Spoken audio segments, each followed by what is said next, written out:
Betty, bring me everyone. What do you mean, everyone? Everyone! I have come here to chew bubblegum and kick ass. Barry Manilow know that you raid his wardrobe? Let me explain something to you. I am not Mr. Lebowski. You're Mr. Lebowski. I'm the dude. No one is to stone anyone until I blow this whistle. You can't fight in here. This is the war room. Surely you can't be serious. I am serious. And don't call me Shirley. Lord, you can imagine where it goes from here. Hello everybody, welcome back to the Zedos Game Podcast, episode number 39. I am Joseph Buchanan, with me is Sacha Allari. Hey. And my other guest is Leo Van-Dammage from the Van-Dammage podcast. Hey guys, how's it going? Hey, okay, so first of all, let's get the pleasantries out of the way. Everyone alright? You cool? All good, man. Yeah, you? Yeah, you just found out I was having another kid today. Yes, I did. So it looks like Leo is butchered another woman, and That's bro.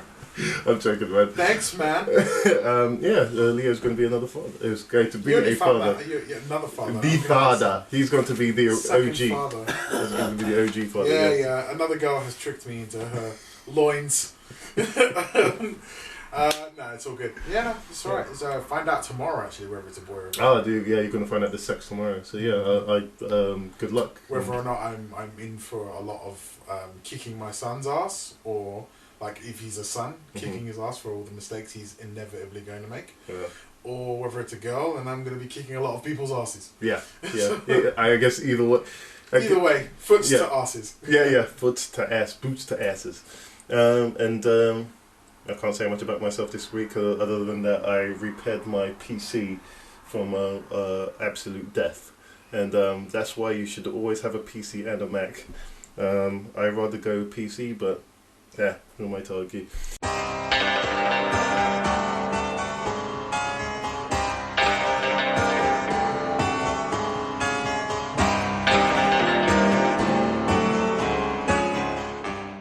Okay, going straight into the film topics, to the trailers that hit this week. We start off with War for the Planet of the Apes, and what can I say about this trailer? Okay, no, first of all, what can you guys say about this trailer?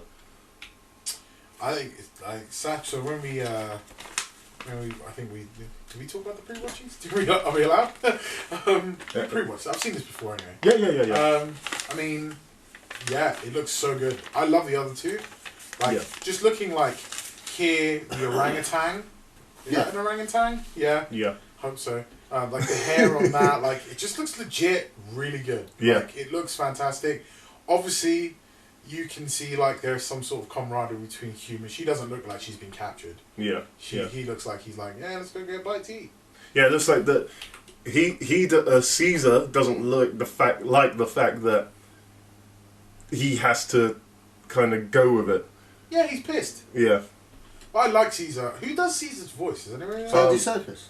Is it? Does he do the voice? Yeah, he does the voice as well. Okay. Yeah. Andy Serkis is a G. Yeah, he is. He's brought motion capture up to... He's the mocap guy, yeah. Yeah, but the thing is, he was just a regular actor, and then he just became the mocap guy. He did a film called Dark Watch.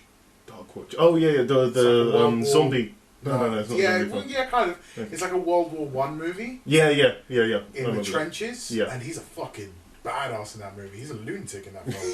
It's a great film. I mean, just look. I mean, this is a teaser trailer, so it's. I mean, doesn't really. It gives you enough context to what's going on.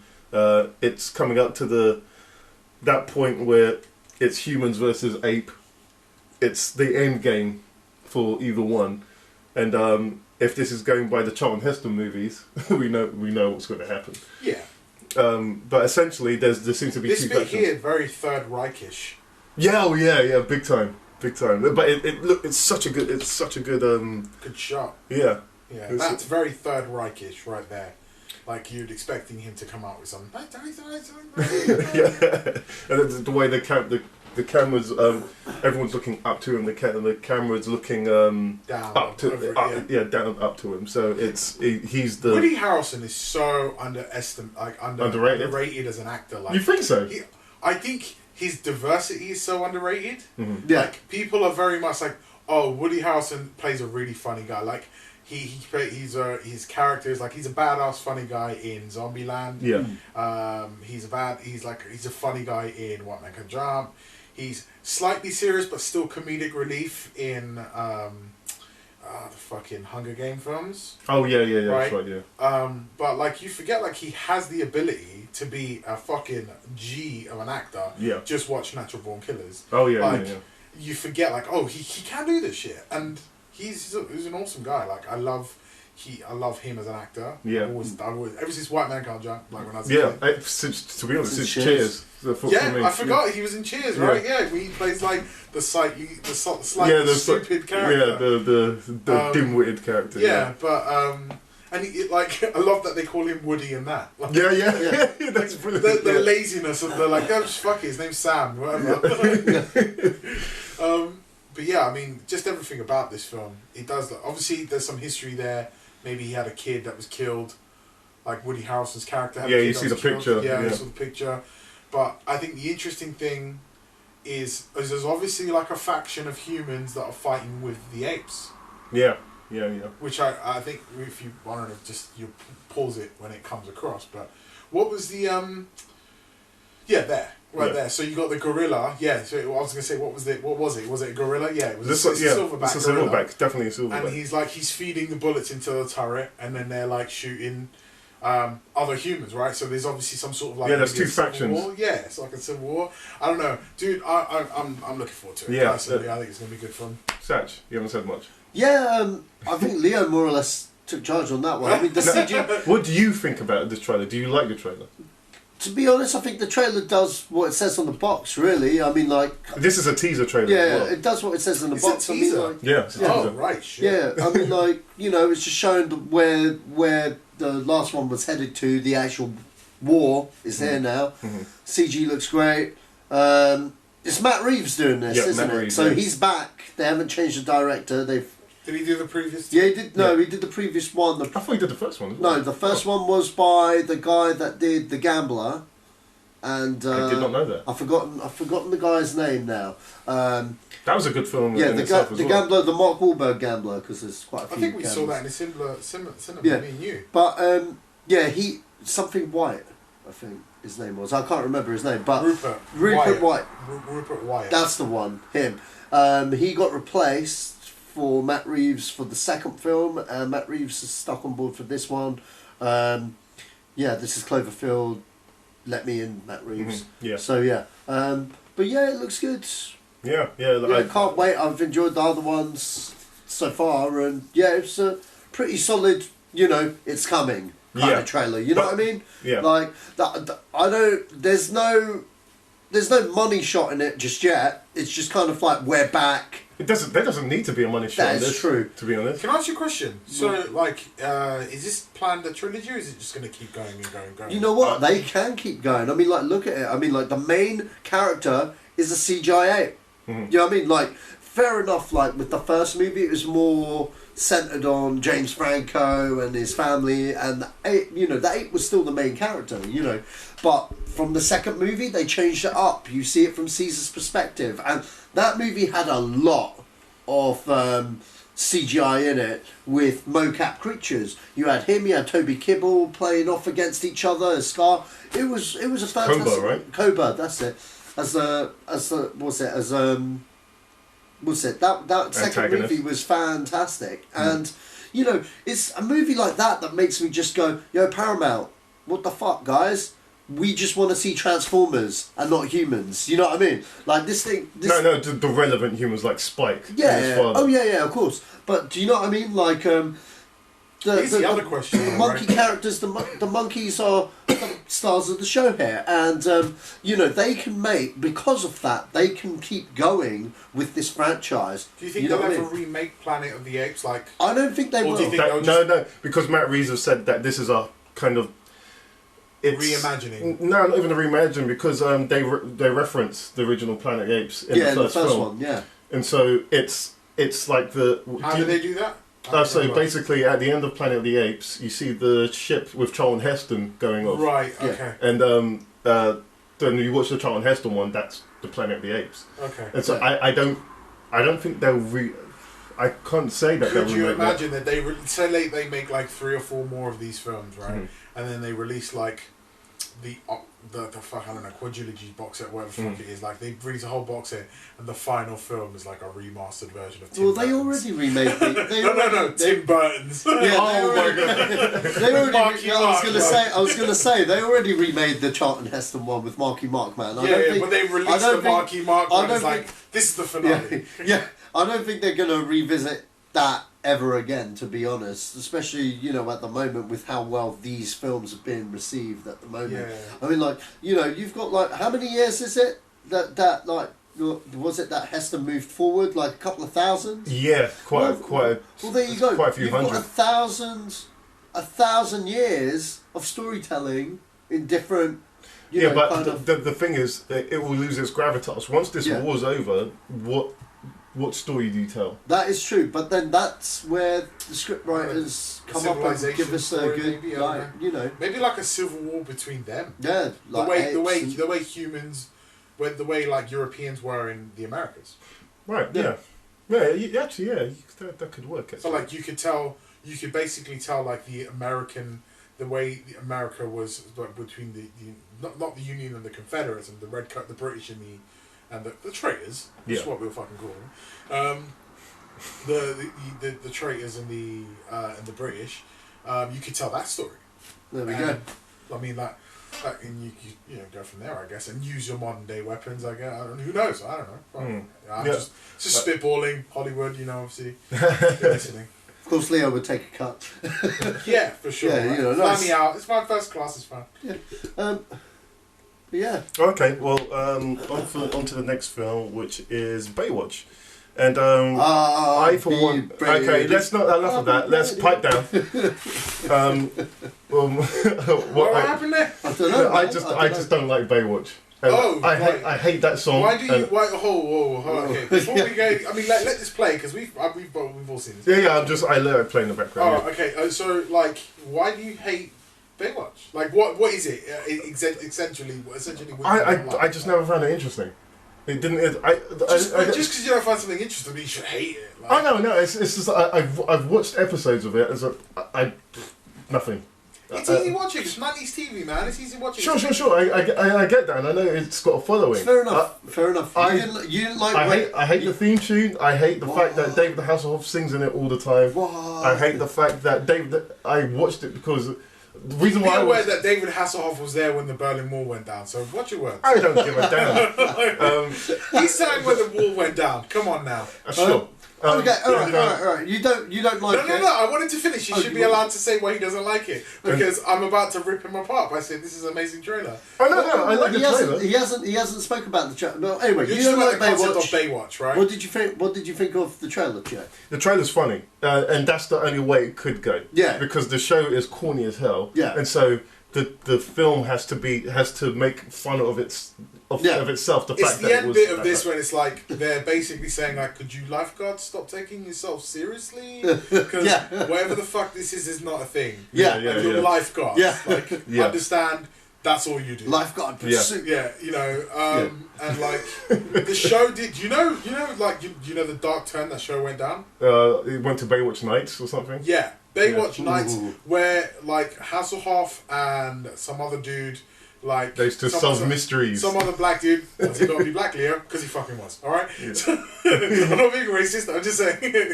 In case you were like, why's he got to be black? Because he fucking was black. That's why. Okay. You just have to have a black psychic. What the hell, boss? God damn. Yeah. At least he wasn't a young child. Holy rusted metal, Batman. Like the metal is holy and rusted. I mean it went down a whole dark turn, right? Where they were doing supernatural stuff, like they were almost X-Filey, and then somebody was like, "Okay, we need to wrap this up. Like this isn't a thing anymore." But it's good times. It got a good cast. Look at Zach. I mean, I like the combination. Zac Efron has really gone up in my comedy estimations recently. Like, he did a film called I think it's Mike and Dave Need Wedding Dates. Oh, was that good? That's fucking hilarious, dude. Yeah. Like, it's really good. I really like, but Anna Kendrick is in it as well, and I like Anna. I think she's quite funny. I think Zac Efron is really good at playing fun at himself. Yeah. Like in Neighbours as well, like Bad Neighbours, where he's there, and he looks. I mean, if I could fuck a man, like, you look at him in this, you're like, yeah, he's a good-looking dude. The Rock, I guess he's great in everything. He can't do no wrong right now, right? Yeah, he's in everything, and he still shows up on freaking WWE, man. I don't know how he does it. He's got a great work ethic, right? I don't know how he does it. He's a G, dude. That's what it is. Is this the same director or same producer as Horrible Bosses? I think it's the same director. Seth Gordon, right? Yeah. So, yeah, I mean, he did Identity Thief. That was pretty good. He's a producer on Goldbergs. He's done a few different things.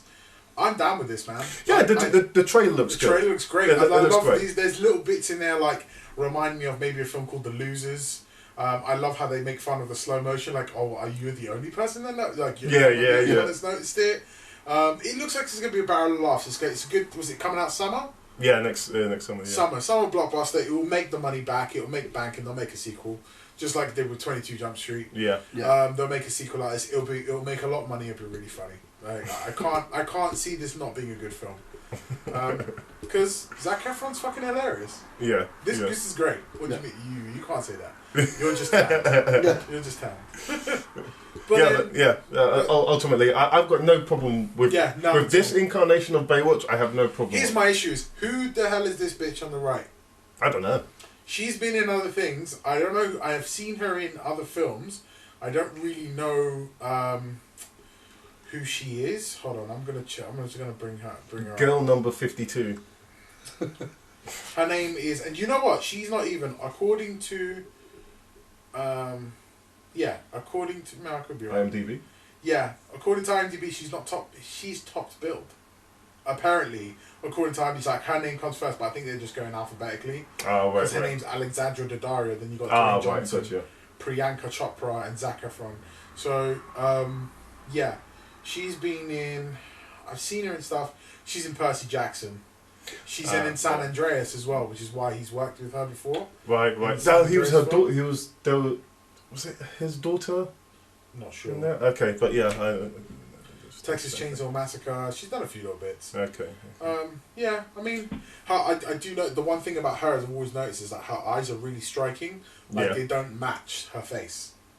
Yeah, it's you know what I mean. Like her eyes are really blue. It's like a porcelain doll effect. Yeah, exactly. Yeah. But man, like she's hot. Like fucking look at that picture there. Like you got The Rock with him being the biggest human being in the world. And then you got a hot piece of candy on the left, and then you got the girl on the right. Because for sure he's wearing pink. He's a hot piece of candy. Yeah. I'm not gay, but Zac Efron's a good-looking dude. Yeah, it's not bad. Yeah, see him, dude.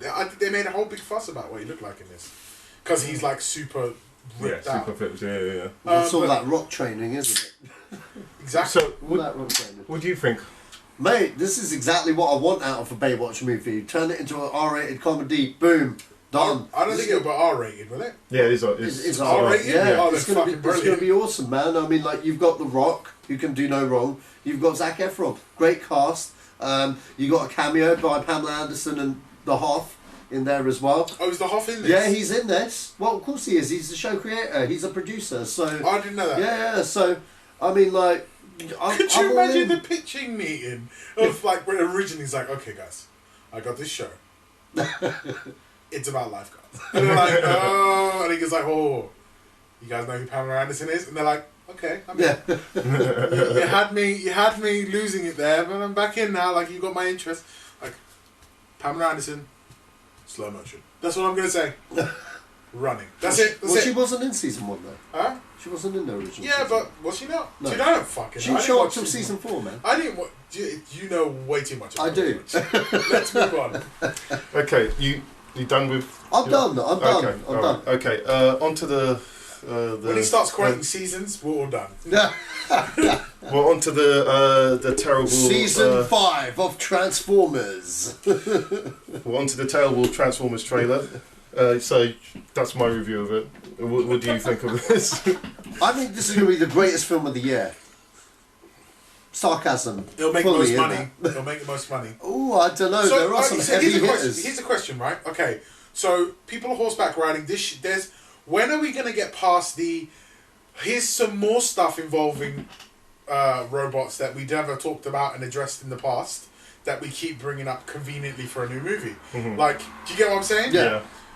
Like, the moon landing. All of a sudden, there was this whole big thing with the moon landing that we've never addressed in any of the other movies. Now it's a thing. Like, what was the thing in the last one? Was there a thing in the last one? I can't remember. The last one was even so in the second one, it was like, oh, also, by the way, like, in case you didn't know, the Blackbird was also a transformer. Like, so basically, let's just say planet Earth was full of was Cybertron, because apparently they were there 10,000 years ago when they built the fucking pyramids. So, like, I have questions. But apart from that, it will make money. I reckon it will make bank because it's got way too many big names behind it. They'll make another movie. It's got Mark fucking Wahlberg in it. Like, he is totally miscast for this film. Okay, so sorry to cut you off there. Here's my problem with this. This to me looks like the Quintessence planet. If this turns out to be fucking Unicron, I'm going to kill people. I don't know enough about Transformers. Well, that's the thing. I mean, like, to me, the first thing what I saw when I saw this, I thought it was their version of Unicron, and I was just like, nope, just no. I don't know that this is that, but if they're building it to be that, then it's fine. Is it not Cybertron?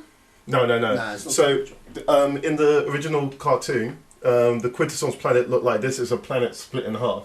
Right. The Quintessence created the Autobots and Decepticons and Cybertron. It's like their god.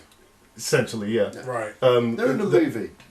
Yeah, they're in the Transform. The original cartoon? Yeah. I have not seen that for a long time. Well, you know they battle and there's four heads. That four-head thing. That's yeah. Is that it? Yeah, that's one of the. Yeah. They're the Quintessons, but they're a race of the hype,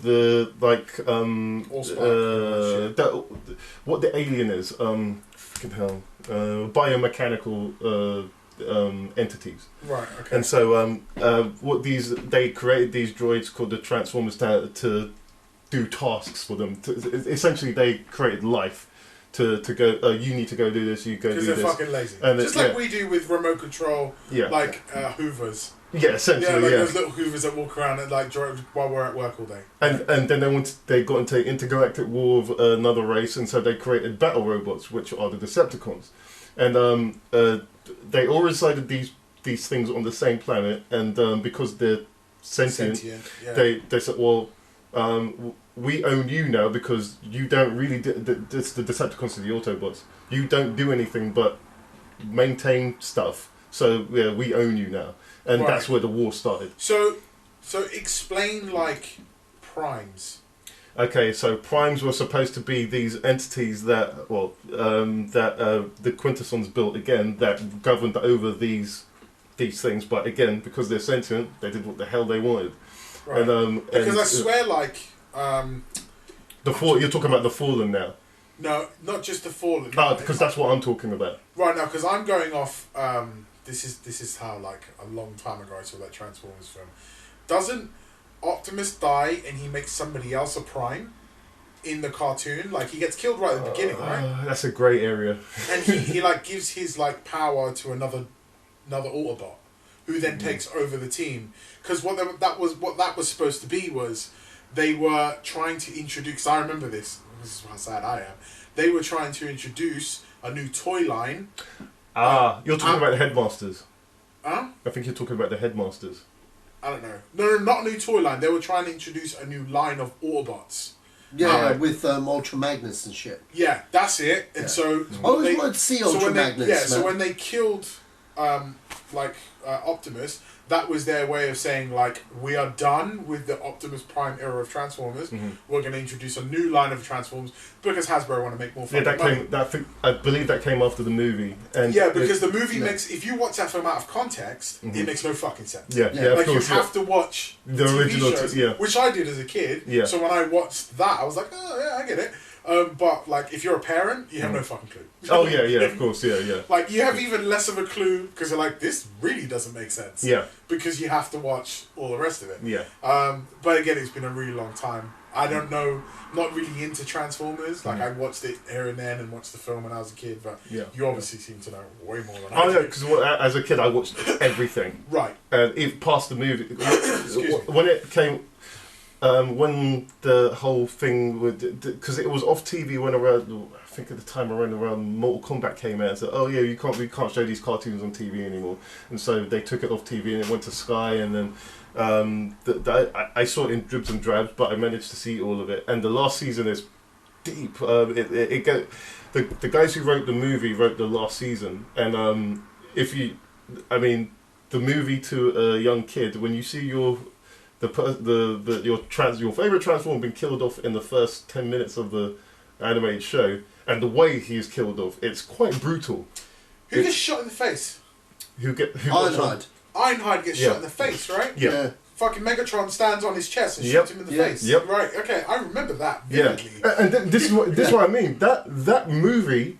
That shot. What's going on? Yeah. As a kid, and I've always he remembered dies quite that. early on in the film. Right? Yes. No, not just that. Optimus does as well. Every Generation 1 bot dies right at the beginning. Right at the beginning. Except for Bumblebee. Because that's when they're trying to introduce the new line in. Yeah. I also like in this trailer how I said this on Sacha posted something online.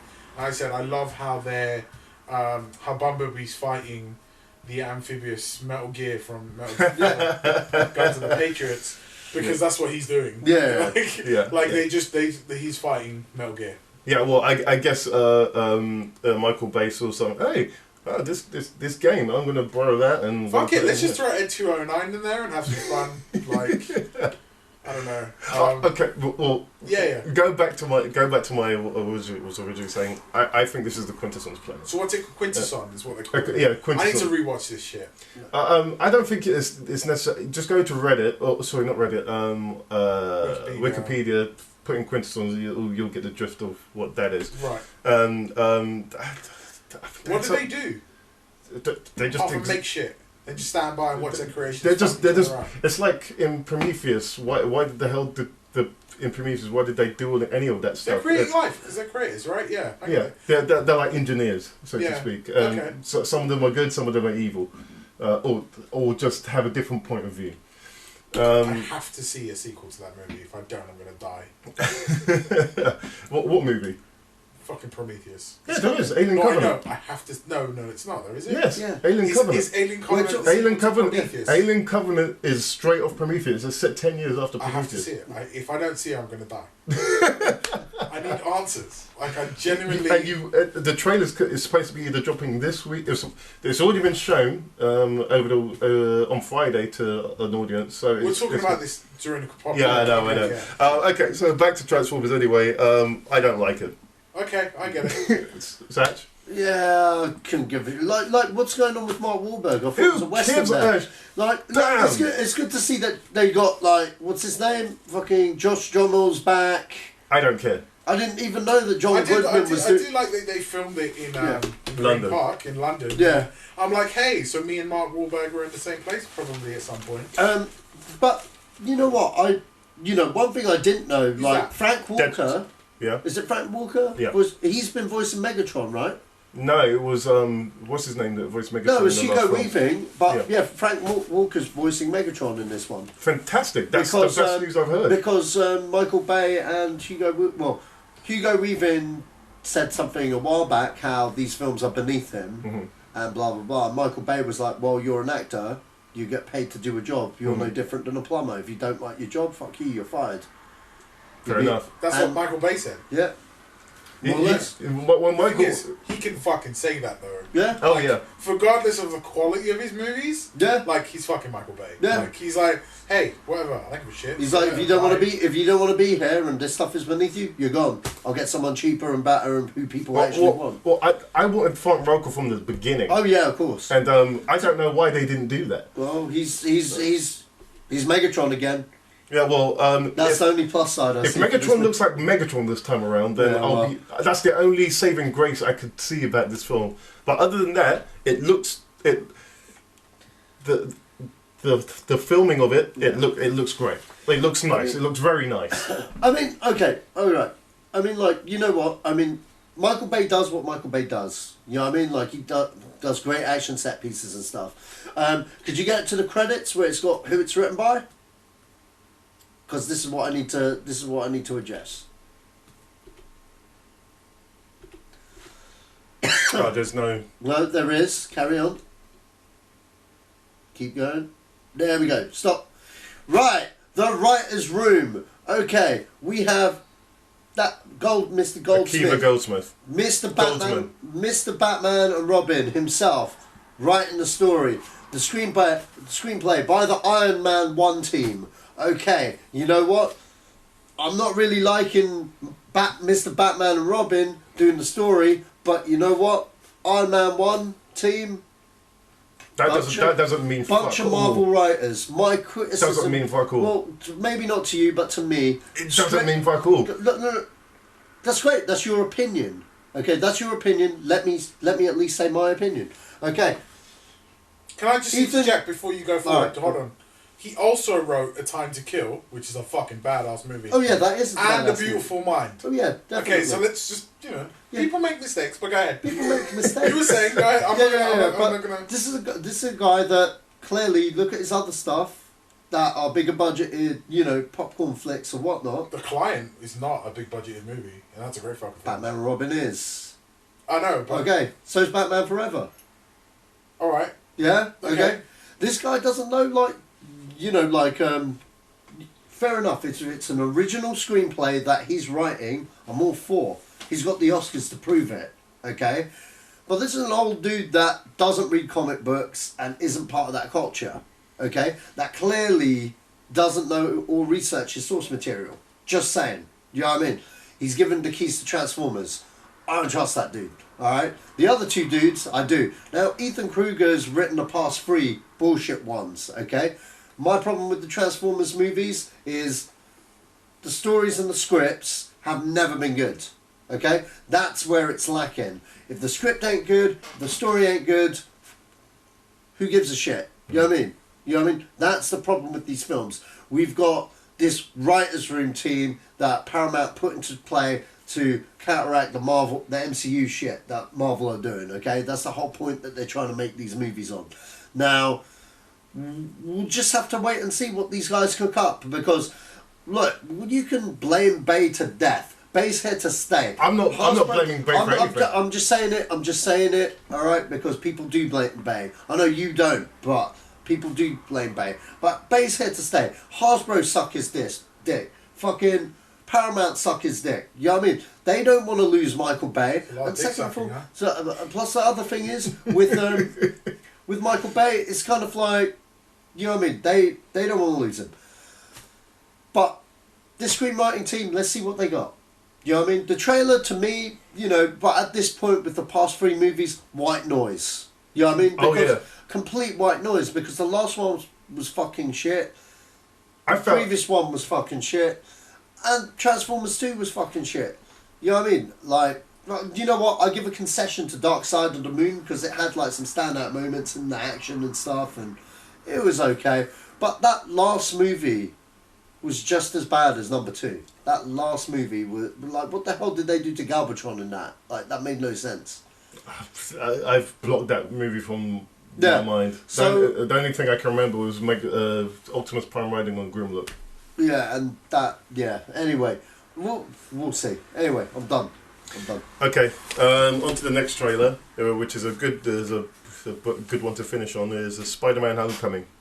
And from the get-go, this feels like a Marvel Universe film. It doesn't feel like a Sony Pictures film, and that to me is a plus. That's anything that's not in that old world. Fantastic. It just feels like Spider-Man to me. It's he's got the quips. He's got the I have got nothing to say. He's really. a teenager, right? Yeah. See, they're showing too much of in the suit. They're showing too much of Spider-Man's cock. What? Go back to the bank. I saw this and I was like, I feel uncomfortable as an adult seeing a teenage kid dick. Okay. Why are you looking at his joke? I couldn't help it. I saw it and I was like, there's too much going. Now go back further from when he's first just leaning up against the wall, right? When they just stop. Okay. Well, okay. Yeah. I don't think that's that bad. I saw that. Yeah. Well, I was kind of like, I feel uncomfortable because he's a teenager. I don't want to see that. I get it. It just that's the only gripe I have with this. I'm like, I'm seeing a teenager's dick. But apart from that, I'm okay. I think I'm not gonna go too much on this because I like this. So I'm just gonna say I had to find something wrong with it. So I was like, I'm okay with it. Here's two things that are wrong with it. One, I'm seeing Peter Parker's dick, and two, the Sony symbol still being on here. No, that's fine. That's fine. Yeah, I know it has to be, but that's the other thing I don't like. Oh, okay, fair enough. I'm like, can we just remove that? Yeah. Can we just? You don't need to have this franchise anymore. But they won't give it away because obviously they make £1 million. Who's this bitch? Liz Allen. I don't know what that actually. No, actually, I thought that. Zendaya. Why are you? No, that's not Zendaya. Is that not Zendaya? That's not Zendaya. That is Laura Harrier. She was. Why did I think she was going to be Mary Jane? She's not. Well, there talks about making Mary Jane. No, back. she's not Mary Jane. There no, but they were talks. So right? No, they weren't. Said something that Mary Jane was going to be ethnic. Can I ask a question, please, sir? Go. Yes. Who are you asking? Me or him? Him, because he's a Spider-Man fanatic here. Yeah. By the way, these are questions. By the way, no one's stating facts here. I don't know. I'm asking. They casted Zendaya girl. Where is she? She's coming. Watch Where? the trailer. Watch the trailer. She's the one that calls them losers. Oh, right, okay. That's Zendaya. That's not Zendaya. That girl isn't Zendaya. Hold on, let me just bring up the That other girl isn't Zendaya. No, it's not. Oh, Jesus. That's Zendaya. That's Zendaya. That's Zendaya. Zendaya. To be fair, he's got a very good point here, and here's the point he's making. Like, you would assume that it's her, anyway, because she's got, like, that is unnecessary to have this part here, like, as pretty, because she's a pretty girl, without being weird. She's a pretty girl, and she's got a bit talking part, and that seems a bit more prominent than necessary. Do you get what I'm saying? It looks like she could be one of their friends, or might end up being one of their friends later on down the line. Mm-hmm. Okay. But yeah, I mean, the Spider-Man freak here seems to know more than any of us. So yeah. So basically, it's like, yeah, I'm gonna tell you. Okay. This is the shit. Okay. Basically, black girl coming in, played by Laura Harrier. She's playing Liz Allen. You know anything about Peter Parker in his school life in his teenage years? I don't know. Liz Allen is the hottest girl at school. Okay. She ain't that hot. Well, in the comics, fucking punky girl back there. She was. All right. Well, shut up, man. I'm trying to explain, man. Fuck's sake, man. She's playing Liz Allen. All right. They're gulping after Liz Allen. That's why he's saying, "Hey, is Liz wearing a new sweater?" He's like, "No." He's like, "No, we've seen it before." This kid here is playing Ned Leeds. Ned Leeds ends up being the Hobgoblin. That's a different take right there. Okay, but they both. Ned Leeds in the comics. He used to work for he used to be a reporter. Who plays Ned Leeds? The kid. The fat kid. Yeah, the fat kid there. So he's going to be Hobgoblin. Apparently so. You better hit that treadmill. Yeah, you know what I'm saying. Because he ain't fucking that fat Samoan kid is not coming off that board. Like that board is not reaching ground. Well, according to the IMDb, he's playing Ned Leeds. Okay, so in this take, they're making Ned Leeds and Peter Parker BFFs. Okay. Because in the original run, he's right. In the original run, he was what's that? Ned Leeds was a reporter for the Daily Bugle. Both Peter and him both liked Betty Brant. Betty Brant played by what's her face? Who's the girl that's in the original trilogy that was the secretary for J. Jonah Jameson? Elizabeth Banks' character in the original movies. Yeah. Yeah. Liz Allen. So, they're setting that up in some way that he's going to be a villain later on. That's our new... Well, that's our first... So Zendaya, can I go back to this Zendaya thing? Because everyone keeps saying her name over and over again. Right, okay. What's so special about Zendaya? I don't know. She was apparently there was wind that she was possibly going to be Mary Jane. That's right. That's what I'm saying. It turns out right? that she's not. She's not. Okay, but that I was right when I was saying maybe they were talking about her being ethnic and people were like, no, well, do that. no. Okay, racist facts. Wait. All right. I hear what you're saying. This is what went down. Marvel have never said that she's Mary Jane. Okay? No one from the production of this movie has said she's possibly Mary Jane. That's speculation by everyone else. She's the female lead, though. So everyone's assuming it's Mary Jane or Gwen Stacy, but everyone's assuming it's Mary Jane. It's not Mary Jane. At Comic-Con, they said her name's Michelle. And I was like every other Spider-Man fan on the planet was like, who the fuck is Michelle? You know what I mean? Who's Michelle? I know who Michelle is. I haven't read a Spider-Man comic in the past, decade now. No, it's been longer than a decade, but a really long time. But turns out there is a Michelle. There used to be a Peter Parker love interest. Her name is Michelle Gonzalez. She showed up in Amazing Spider-Man, a run in 2009, which explains why I've never heard of her. And a lot of people have never heard of her. She played a flatmate, love interest of Peter Parker in that run. She has a older brother who's a police officer that hates Spider-Man and wants to bring him down to justice. So, and there was an offhand comment in one of the comic book issues where she said, hey, I remember you used to be in my high school, but we never used to speak to each other. They've obviously decided to, you know what I mean, put this character in here. My money's on, she's playing Michelle Gonzalez. Some of these people need to really reevaluate who they're calling a bad guy right now because, you know, like J. Jonah and all that shit. Fuck Spider-Man. Spider-Man's a cool dude, man. Leave him alone. Who said that? You were just saying, you know, this chick's brother doesn't like, he used to be a cop. Doesn't like. Oh, right. Oh, yeah, right. I was like, fucking listen. I mean, I was on my phone and I was still listening. Yeah. But I know he rambles, right? But, it's, you know, I get it. I was listening because he had some valid points. Yeah. But ultimately, do you like the trailer? Yeah, I love the trailer. Cool. But, yeah, there's a lot in there. There's a lot in this trailer. There's loads in this trailer for Spider-Man fans. I mean, you got Gloria Rice from The Nice Guys, who, well, on the IMDb, she's actually the girl behind the Liz Allen character in the shot. Apparently, she's playing Betty Brant, which makes me go, okay, Betty Brant. You're going to have to explain to stupid people who that is. Yeah. Okay, I've said her name 12 times already, but Betty Brant in the original trilogy is the Elizabeth Banks character. Yeah. Right, okay. Gotcha. Now in the comics, I always thought she'd be older than Peter, and she was clearly in the original films. You know what I mean? Because she works at the Bugle. They might have made her a teenager. No one fucking knows what's going on here. But I think she might be Gwen Stacy because she kind of looks like a Gwen Stacy then a Betty Brant. But that's my 2 cents on that. You've got.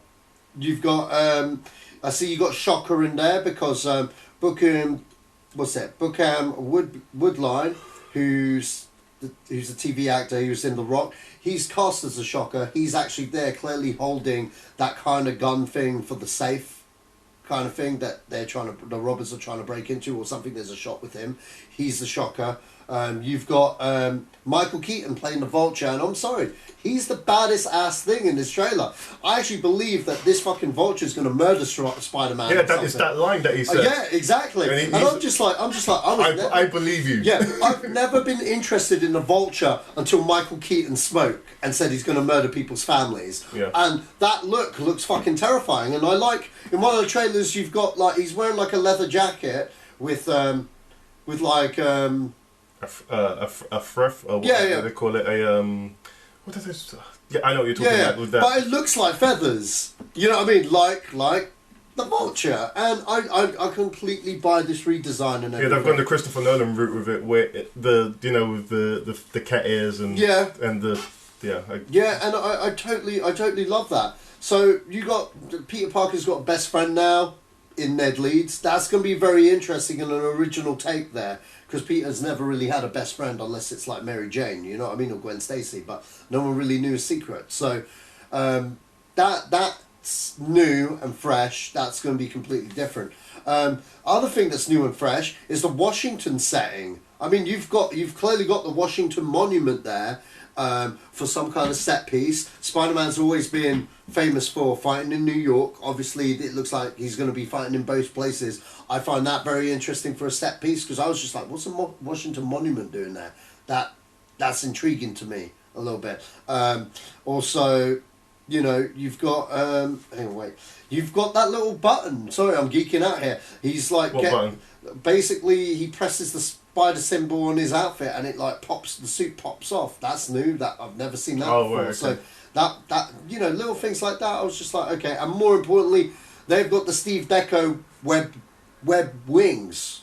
You know what I mean, on his outfit. So he could be like one of those birdmen, you know, flying when they jump off mountains and stuff. Squirrel things, the squirrel suits. There we go, squirrel suits. There we go. Because that was in the original. That was how Steve Ditko used to draw him back in the 50s and 60s. You know.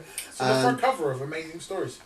Yeah. So like the suit's got those things. He can do the what's it called? The raccoon suit. Squirrel suit. So you can do the squirrel gliding.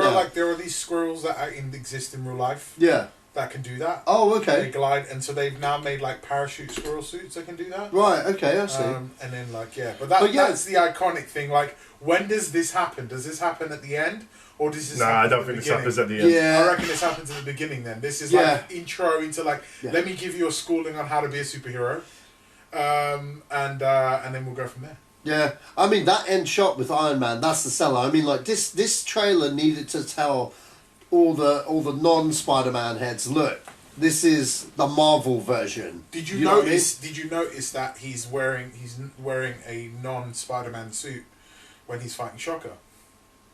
Mm-mm. Yeah. Go back to it. Yes, I did. He's wearing like a hoodie. Yeah. Keep going back. You gotta go back. Whenever he's fighting. Oh no, whenever he's fighting Shocker, like in the bit where he's fighting against the bus. Yeah, there. See, he's wearing like a hoodie. Oh yeah, he is. And then when he gets thrown into the bus, that must happen in the same scene.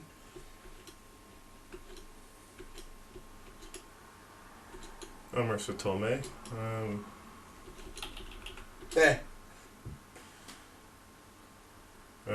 Yeah.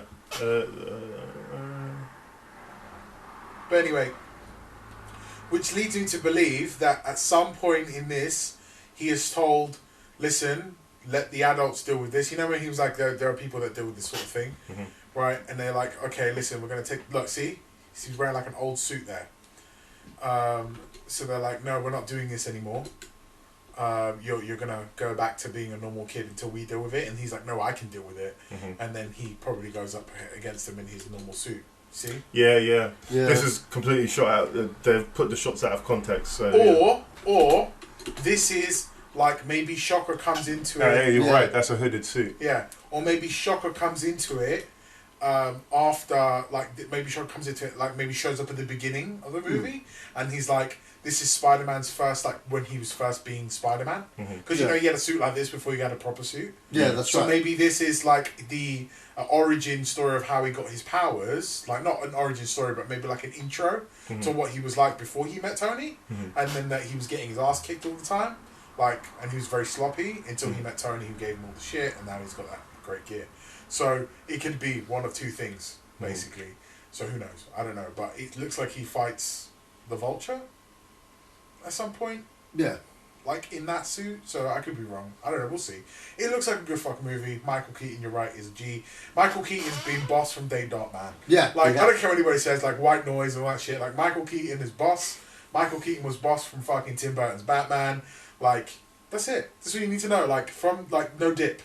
There's been no dip in his career. Like, always top-notch performance with whatever the fuck he does. And even when he is in a bad movie, he's always great. Yeah, I mean, like, he's always here's great. what I love the fact is somebody watched Birdman and went, Vulture. That's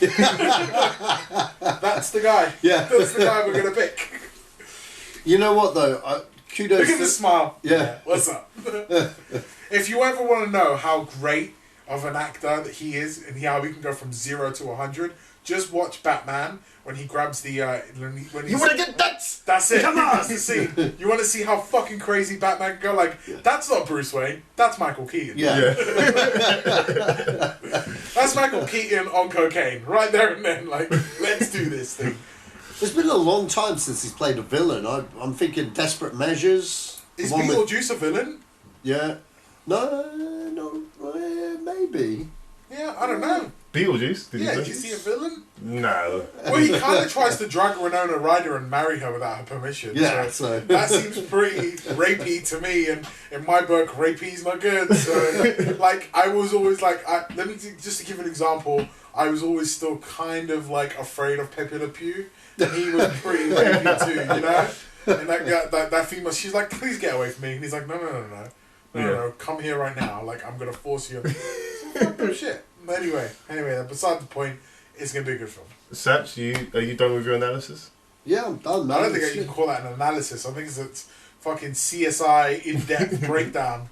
I don't think you're done with it, but because we're almost an hour in, and we haven't even got to the news topics.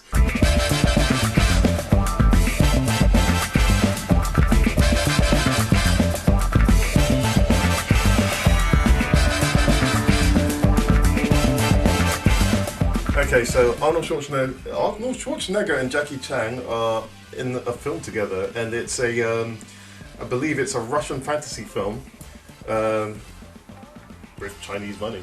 But have you seen any pictures for this film? I've seen the main picture with both of them. But it looks odd. It's a sequel. To what? No, there's a.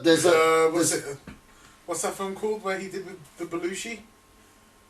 Oh, Red Heat. Yeah. No. Just call it Red Heat 2. No. But for real, it's actually a sequel. Of what?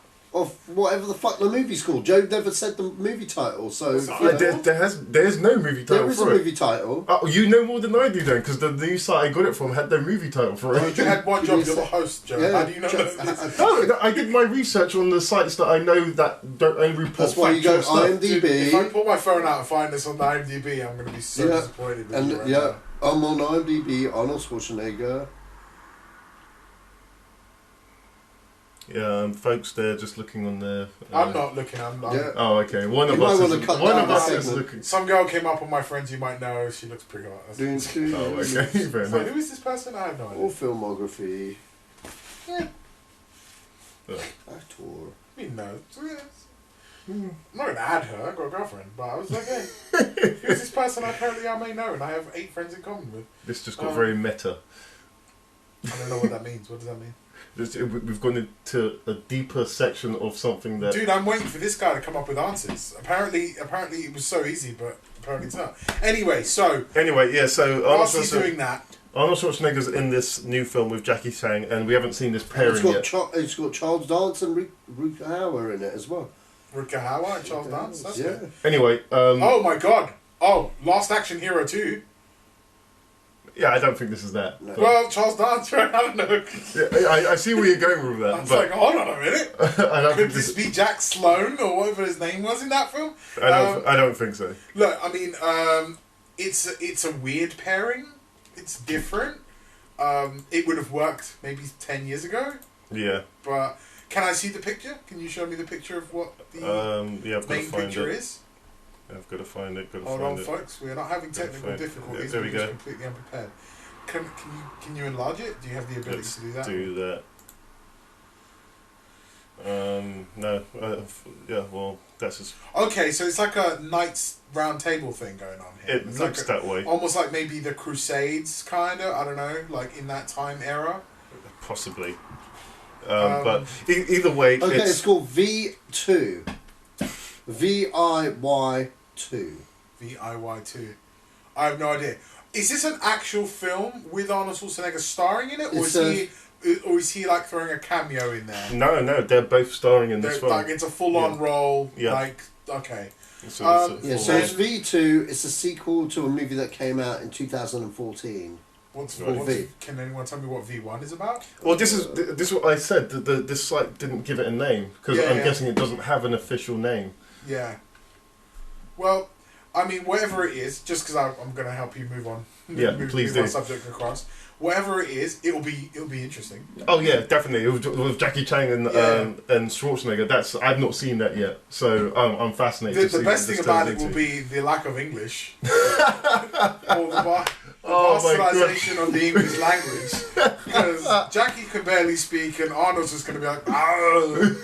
So it'll be interesting. Yeah, definitely. Yeah. On to the garbage. On to the next topic. Garbage. I want to eat the garbage. On to the next topic. Bad Boys 4 moves up to 2018, and this is. I know they announced that there was going to be 2 films in this, but that's really they're already. Oh yeah. This next Bad Boys 3 is going to be great. So we've already got plans for this. Do we know who's directing? Joe Canahan. He directed Smoking Aces and the 18 and the one with the wolves with Liam Neeson and The Grey.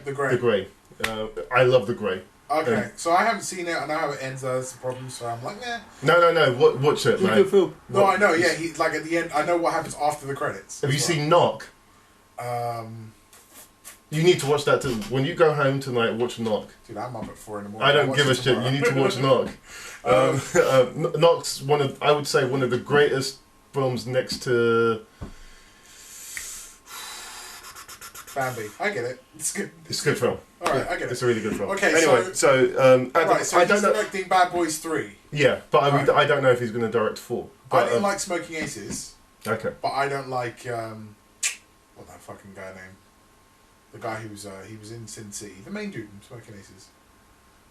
There was no main dude in Smoking Aces. Maybe I'm thinking of Aces High. Because Smoking Aces is quite a big ensemble cast. Yeah, no, yeah. So I am right. It's the dude who's Clive. Not Clive Owen. Are you talking about Captain Kirk? No. Okay. He's a British actor. Oh, is he quite tall and big? Dark hair. I know he's you're talking about Sin City. He plays Dwight in Sin City. Yeah, Clive Owen. Is it Clive Owen? It's Clive Owen. Clive Owen's not in Smoking Aces. He's not in Smoking Aces. Oh, which one's he in then? He's not in. Shoot 'em up. That's what he's in. Oh right. That's what I'm confusing it with. Yeah, no. Shoot 'em up. My bad. I apologise. Man, I haven't seen Smoking Aces. I'll shut the fuck up now. That's brilliant. Get out. That's brilliant.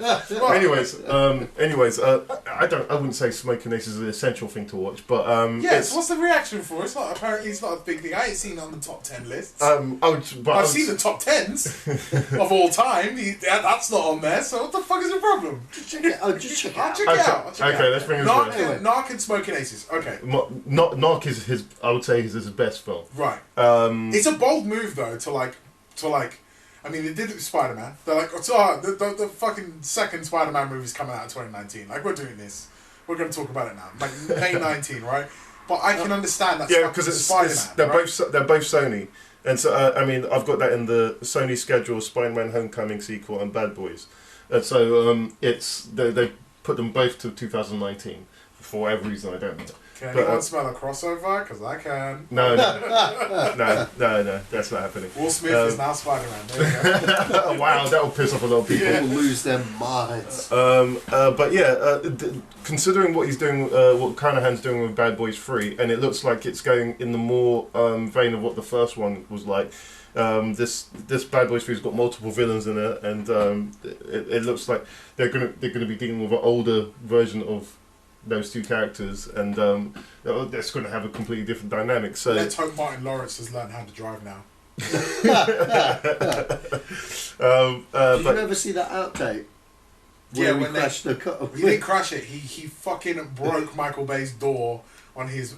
Oh, in the first film. Yeah. No, the second film. Oh, second film. So the first one is he's in the Porsche, and at the end he goes, "That's how you drive. That's how you drive all the time." Yeah. Which was what my joke was about. But yes, in the second one, he opens up. You see it in the outtakes. He like swings the fucking Ferrari door and hits a bollard, and then like everyone's like, "Ooh," and he's like, "Oh shit!" Like, sorry, like I didn't mean to break your car, like, you know, that door's worth like $2,000, right? Like 3, 4, like probably more than that. Like, that's like his day's wages, and he's got to fucking fix that door.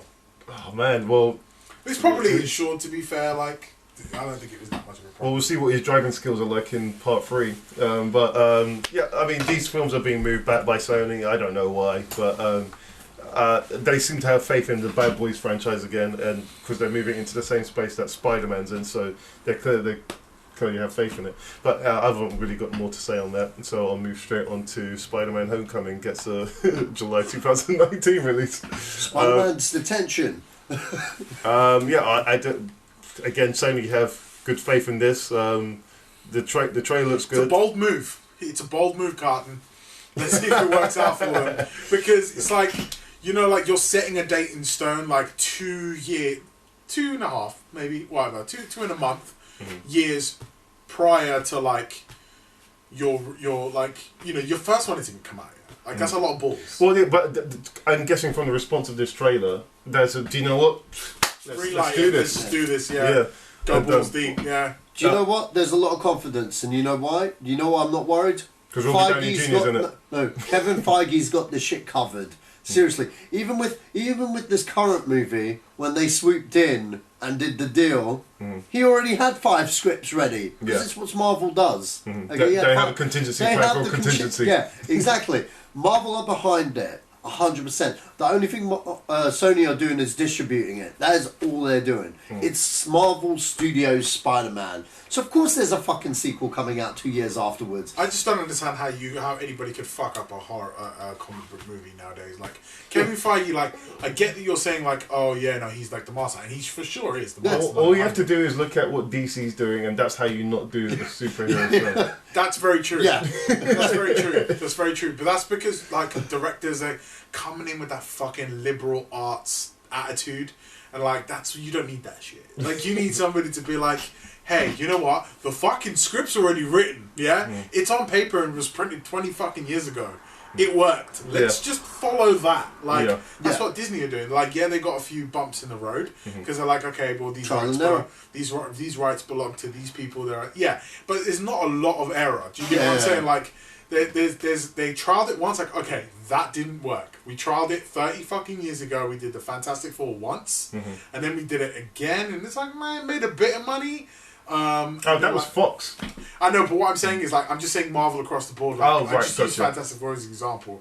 Like, okay, let's use Spider-Man, right? So they've trialed and errored it. Fucking Spider-Man, still fucking Sony, right? Who can I say? X-Men. Fox. Is that Fox? Yeah. What the fuck did Disney own? Everything else. They own everything else but X-Men. And so what they trialed before they did the event? Did they do Iron Man? They did Iron Man. Okay, Hulk. They did Hulk, right? No. That was Universal. What, the Hulk movies? Yeah. No. What about the Hulk?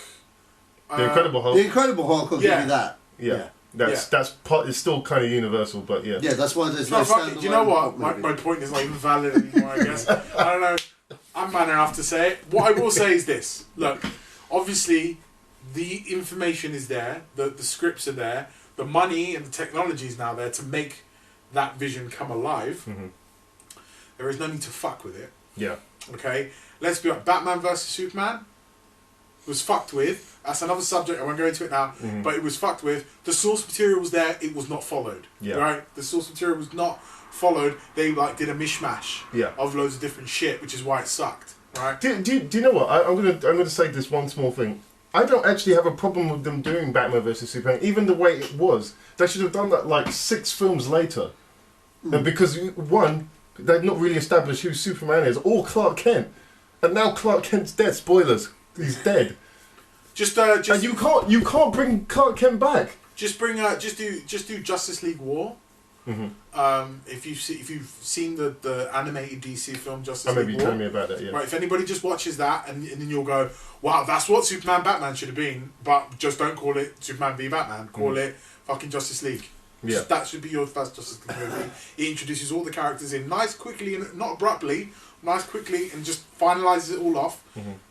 Allows the viewer to use their own fucking intelligence, and they go, oh, okay, we're not going to treat you like you're a fucking idiot, and then off you go. And that's what I think what Marvel are really good at, and what I think Spider-Man, this Spider-Man is going to be very good at, is that they haven't shown the origin story in the other Spider-Man in Civil War. Like they're like they talked about it for 2 seconds. Yeah, but they're like, this is Spider-Man. Use your own fucking intelligence. Yeah, you all get it. We all get it. Let's move on, right? Yeah. Like I don't give a shit about Uncle Ben. Like we've moved on from that. Like I've seen he's like died like 3 times. I've seen 2 Uncle Bens die. Let's move on, right? Like same way like I've seen fucking Batman's parents die like all the fucking time. Can we just move on from it? We get it. He's a badass. People died in front of him. Let's move forward. But yeah, they're treating people like they're actually intelligent, and I think that's what Disney are very good at. I think it's why Kevin Feige and his team are very good at, and that's why they can turn around and say we're going to greenlight a fucking sequel 2 years prior to this film coming out because trust me, you're going to like this one. Yeah. Right? Because like it's more of like we're this good, and it's a bold move. Well, they are that good. I mean, they are that good. Yeah, they are. Look at their track record. There's not one flop. At this point with I was like, Marvel Studios, no, there isn't. At this point with Marvel, well, Incredible Hulk, but you know what I mean. I wouldn't regard that as a flop. Well, I just don't regard that as but it's an in between a movie. Yeah, because that didn't make its budget back. Which one, sorry? The Incredible Hulk. Yeah, but that's because that was a dick. But like he does this in every film. Yeah. Where he's like, I'm going to tell people how the script should be written. He did it in. Well, he commissioned a whole basically new script, and then he forced people to do that. Did you know that? Yeah. He basically wrote a new script for Incredible Hulk and was like, "We need to do it like this," and then he strong-armed the director of that, whoever it was, to make him do it his way. And he did it in American History X. And when that's why Disney came about with a very politically, well, there was Marvel at the time, a very politically correct response to making him removing him and replacing him with Mark Ruffalo, where they were like, we want somebody who wants to be part of our collaborative effort, as opposed to somebody who's just interested in their own fucking movie.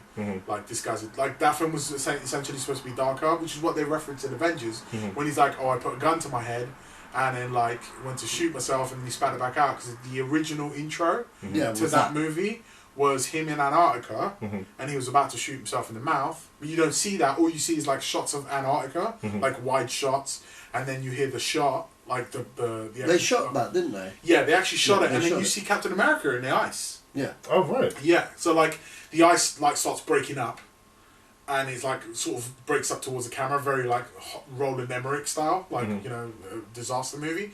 And then as one of the pieces flies forward, you can just about see Captain America in the ice, frozen. So that was like a that's pretty cool. Yeah. That was his dark intro. They, like I said, they referenced it. So I think that was more of a little side piece for people that had seen that side of the Incredible Hulk. But yeah, fuck Ed Norton. He's a dick. Apparently he's a dick. Anyway, I tangented off. So no. We've. I mean, it's been back to what I was saying. I mean, what were you saying? He was like, "Could you just shut the fuck up, please?" Because I brought it up, and they haven't had a hit. It would take at least 3 flops, maybe 4 flops, even 5 flops in a row for Marvel before they have to answer to someone. Mate, they're flopping, and what I mean by flopping is they're whipping at the good old fucking that hog dick out. Yeah. And they're going, look at all these movies we're going to make, especially Guardians of the Galaxy. Because, this is why that's all they're doing. This is why I'm like, Fox, man. Fox, shut the fuck, get in line. You know what I mean? But Sony are at the moment, Sony, Fox, they're like leeches. Yeah. They're leeching off Disney's success. I don't think Fox are doing that. I think Fox have made their own successes. Yeah, okay, I will retract that. I should change that. That's incorrect. Fox aren't, but Sony definitely are. Oh yeah, Sony definitely. are okay, we're gonna let you guys have it, but we own it, so give us some money. Yeah. God, you know what? You guys fucked it with the first 3, and you did really well with the second 3. Departing with what everybody else says. I really like the other 2, the Amazing Spider-Man 1 and 2 films. No, so I said this on my podcast, and I'll explain to you why. Hold on, I will explain to you why. No. And once you hear it, you'll stop being a dick. Trust me. Listen to what I'm saying. Right. So when the first Spider-Man film came out, the first Amazing Spider-Man film came out, it was very it touched a very subsequential chord with me, because my dad had just died. Ah, gotcha. And now you feel bad. And he died almost in the same way as Uncle Ben died, because bloody hell. You knew this, right? No. Like, my old man died in my arms, dude. Oh, yeah. Yeah, like, he died in my... Like, not in the same, like, great power, great responsibility thing. Wasn't wow, that would be... Like, I'm not actually Spider-Man. Like, otherwise, I've got issues. Because I'm going to tremendously let myself go. But, like, so it was very prevalent to me at the time. Like, I can talk about it now because it was years ago, but, like, it was very, like, it touched the chord with me. I was like, I know, like, you know, when Peter Parker's like walking through the halls and shit, and he's just like, I'm angry and I'm angsty, and people are like, oh, he's emo. Like, but I totally understand where he's coming from all the time. I'm like, I get that. And that film will always be, to me, like, those two films will be like, I know how that character felt, because I can completely attach myself to that situation, because I was there. Like, I know how Peter Parker felt, and I think that's probably the attraction to Spider-Man has always been how he's a teenager, and teenagers could always attach because they're like, oh, I've been there too. So everyone has their own Spider-Man. That's the Spider-Man that I appreciate a lot more, hence why I like those movies. But that's it, that's my excuse. Okay. My dead father, so you have nothing to say. What can you say? I can't remember what I was saying there. But, you were joking yourself because I told you that Spider-Man, Amazing Spider-Man was... It's the second one. That's like a gay joke. I'm sorry. Hey, upside the suit looks better. I'm not. There's nothing wrong with gay jokes, but I don't think it should have been a Spider-Man film. Okay. Anyway, so I'm really interested in the second the thing after. I'd say Tom Holland enrolled into school to prep for Spider-Man. I think that's awesome. That's interesting. That's interesting. That's Daniel Day-Lewis type acting. Yeah. Okay, I'm going to be. He probably is Daniel Day-Lewis.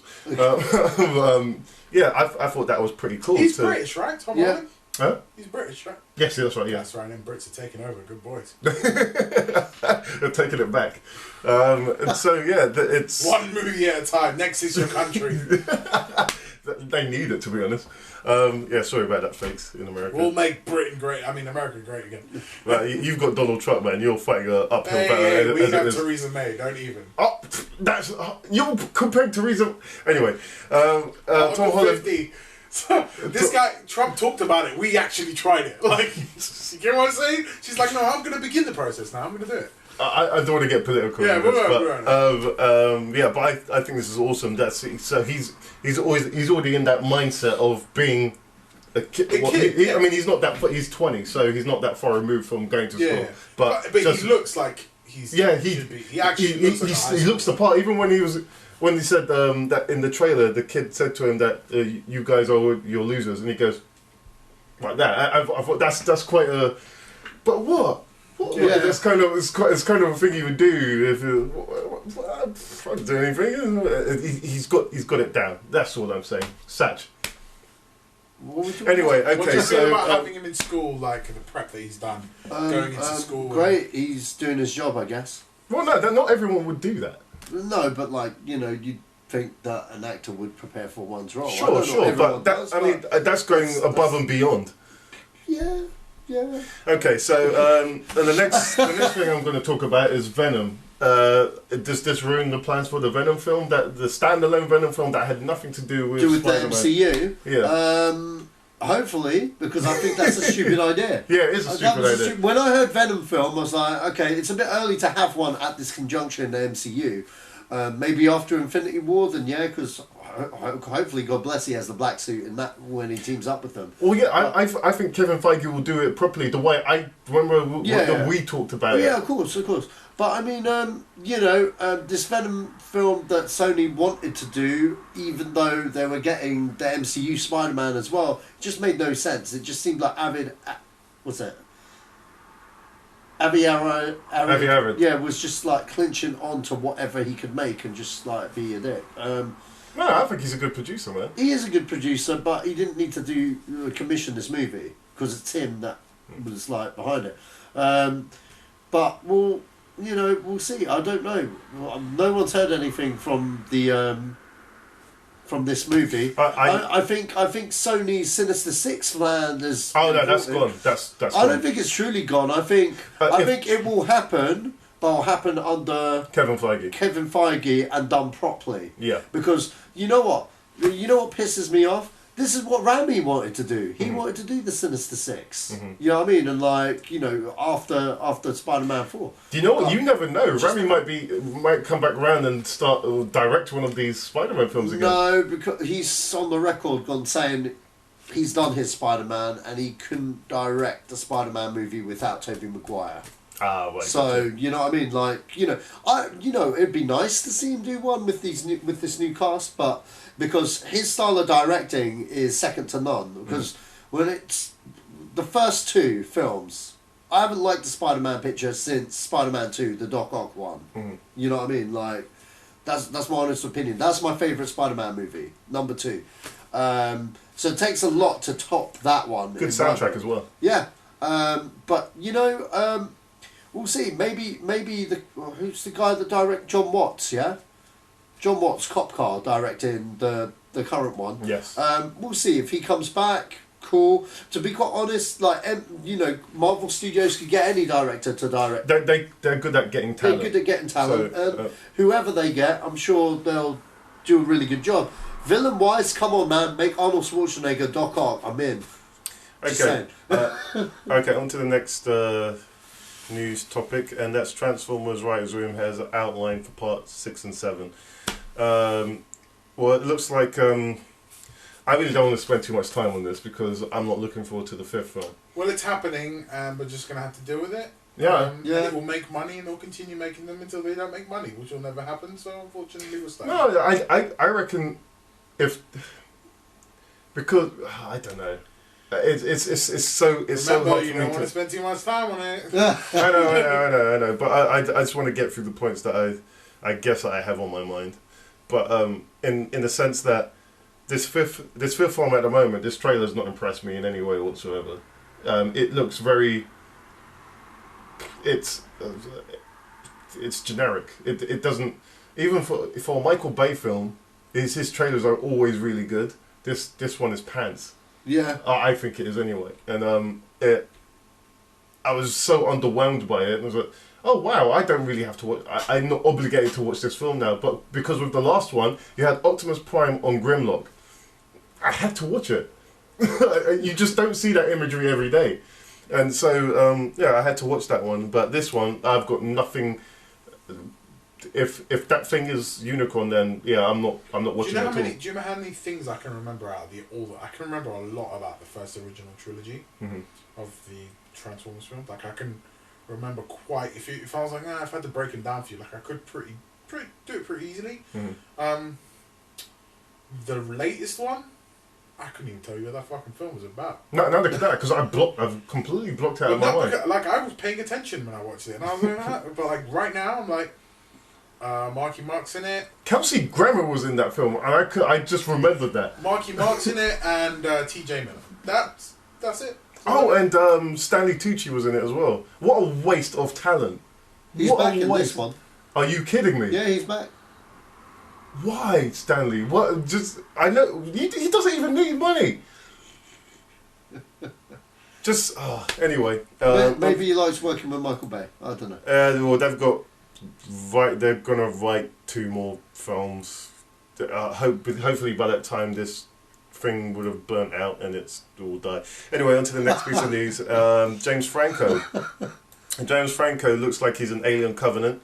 I don't know who. This is a surprise to me because I've been keeping. This is the film I'm looking forward to next year. Oh, okay. If there was a specific film I'm looking forward to next year, is this one. If I don't see a sequel to Alien Covenant, to Prometheus, I'm gonna die. This is the sequel. Yeah, I know. That's why I'm just reiterating what I was saying earlier. Okay, fair enough. I have to see it.